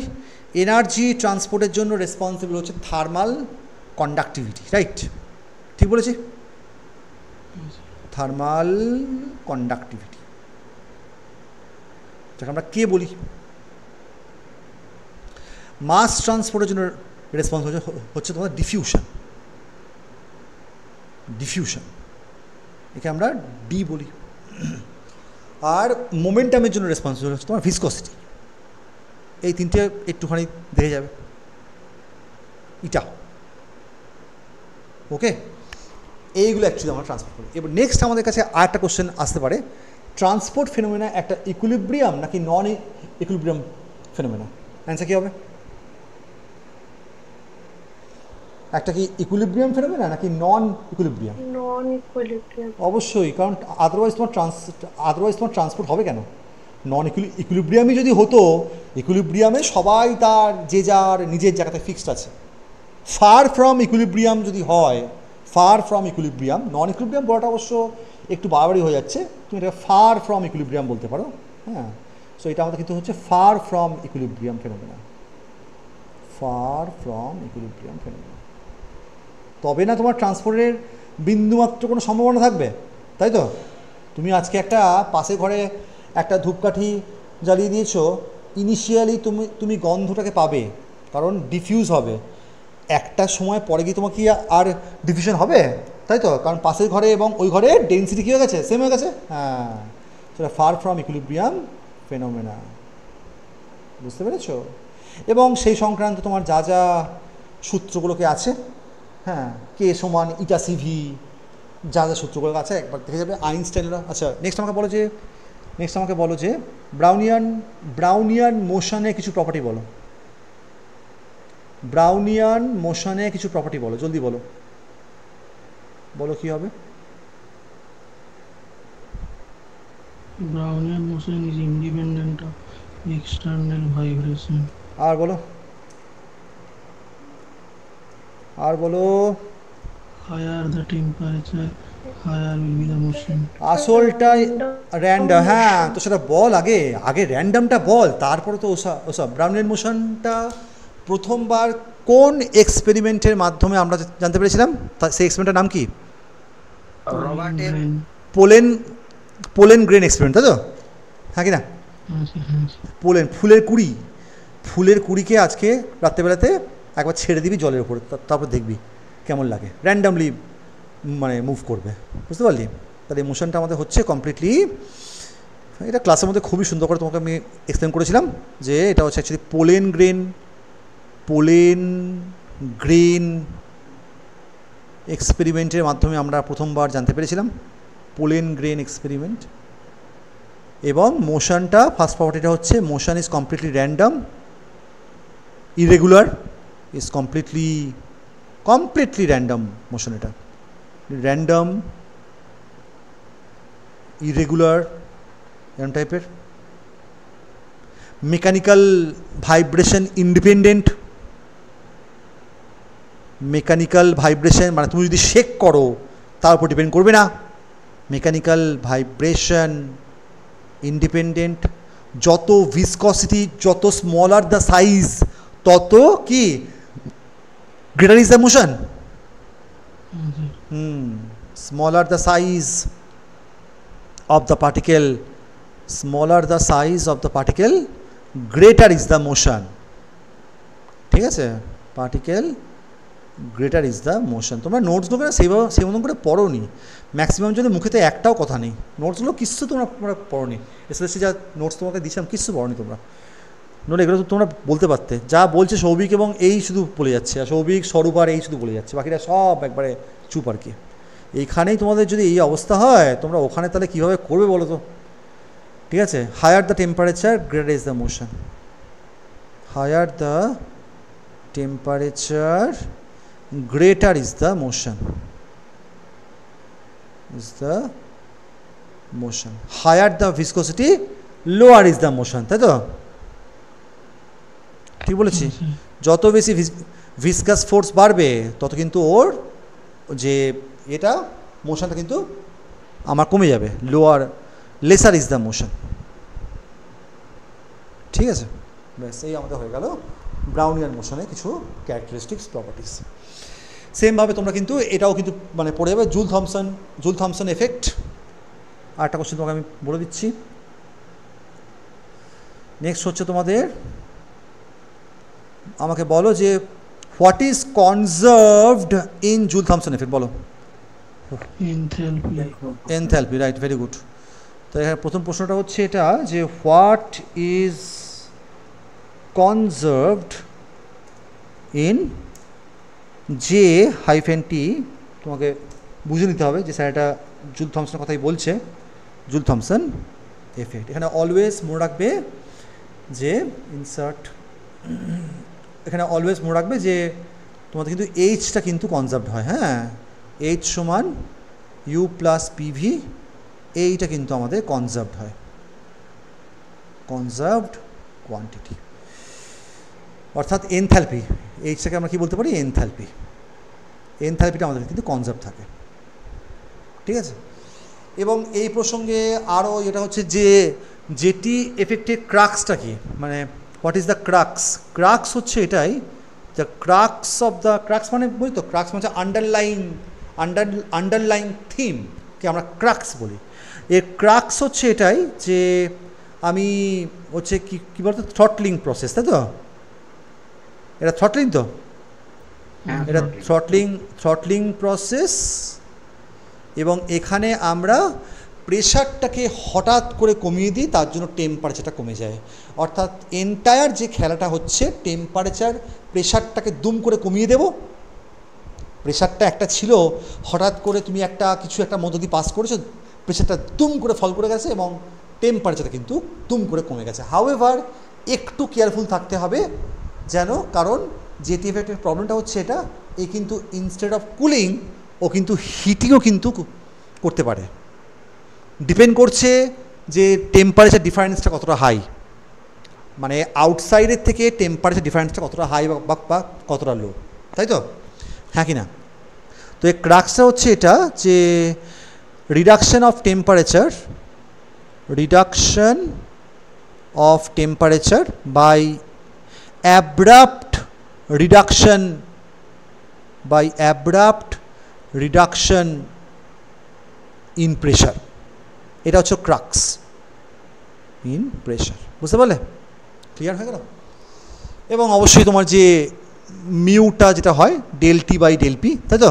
এটা হয়তো সামনে কি কিছু একটা ছিল নাকি না? এটাই ছিল, ঠিক আছে। জুল থমসন কোএফিসিয়েন্ট জাস্ট একটু দেখে যাবে, ও আর এখান থেকে খুব বেশি তোমাকে কিছু মানে জিজ্ঞেস করবে না, জাস্ট এইটুকু অ্যাটলিস্ট তোমাকে দেখে যেতে হবে, মানে মিউয়ের ভ্যালু কত হলে কত কি হয় সেগুলো তোমাকে হয়তো অত জিজ্ঞেস করবে না, কারণ ওগুলো মানে ইন্টারভিউয়ের স্কোপের বাইরে, মানে অতটা ডিপলি কেউ কোশ্চেন করবে না, ওপরে থেকে একটুখানি হয়তো ডিপে যেতে পারে। আর ম্যাক্সিমাম তোমার ইনভার্সন টেম্পারেচারে যে এক্সপ্রেশনটা তোমাকে লিখতে বলতে পারে, কী বলে বুঝতে পারলে? তার এক্সপ্রেশনটা কী ছিল? 2a/RB, আমি ঠিক বলেছি? হ্যাঁ, 2a/RB, TI ছিল 2a/RB, এবং তার সাথে বয়েল টেম্পারেচার সম্পর্ক সেটা 2 × TB। দ্বিগুণ। হ্যাঁ দ্বিগুণ, হয়, কারণ বয়েল টেম্পারেচারটা হচ্ছে A/RB, A/RB। হ্যাঁ, জাস্ট এইটুকু জানতে হবে, মানে একেবারে ডিটেলসে ফর্মুলা ওয়াইজ করতে যেও না, জাস্ট কি পয়েন্টটা কি বলছে, কারণ যদি সব কিছু পড়তে চাও তোমার শেষ করা অসম্ভব, ওপরে দেখে যাও যে মেন পয়েন্টগুলো অ্যাকচুয়ালি এখানে কী বলছে। বাকি তোমার 2-1টা কোশ্চেন তোমার মিস যাবেই যাবে, এ নিয়ে কোনো সন্দেহ নেই। তুমি যত চেষ্টাই করো না কেন, তোমার 2-1টা কোশ্চেন তোমার মিস যাবেই যাবে, তুমি আটকাতে পারবে না। ঠিক আছে, সে তোমার কনসেপ্টের ফ্যালাসি হতে পারে, বা ওই মুহূর্তে রিকল করতে পারলে না সেই ফ্যালাসি হতে পারে, বা টেনশন হতে পারে। তোমার 2-1টা কোশ্চেন তোমার বাদ যাবেই তোমার। এবার যতটা সম্ভব তুমি মিনিমাইজ করতে পারো, ওরাও সেটা জানে যে মারাত্মক চাপের মধ্যেও এরা আছে। এবার যতটা সম্ভব তুমি ওই তোমার যে স্যার আমি জানি না এই কথাটা তুমি যত সম্ভব কম বলার চেষ্টা করবে, বাট যেটা জানো না ফালতু ভাড়াতে যেও না। এমনটা হতেই পারে যে হয়তো তুমি এমন ফেঁসে গেলে এবং সেখান থেকে তোমাকে এমনভাবে ফাঁসিয়ে দিল, তুমি আর ওখান থেকে বেরোতেই পারলে না, মানে হিতে কিন্তু বিপরীত হয়ে যাবে। যেটা জানো না বলে দাও যে স্যার আমার এ সম্বন্ধে কোনো আইডিয়া নেই। ঠিক আছে, হয়ে গেল, সিম্পল কথা। চলো আজকে আর হবে না, আমার ক্লাস আছে এবারে, তো আজকে রাখছি, নেক্সট দিনকে আমরা আলোচনা করব। আচ্ছা, আর হয়ে গেল। আর এইটা তোমাদেরকে আমি আপলোড করে দেবো, লাস্টের দিনটা আমি আপলোড করিনি কারণ খুবই আমি যথেষ্ট আমার খারাপ লেগেছিলো। আমি এটা এবং আগের দিনটা তোমাদের ক্লাসরুমের মধ্যে আপলোড করে দেবো। ঠিক আছে, তাহলে উইথ দ্যাট নোট আজকের মতো ক্লাস আমি এখানেই শেষ করলাম।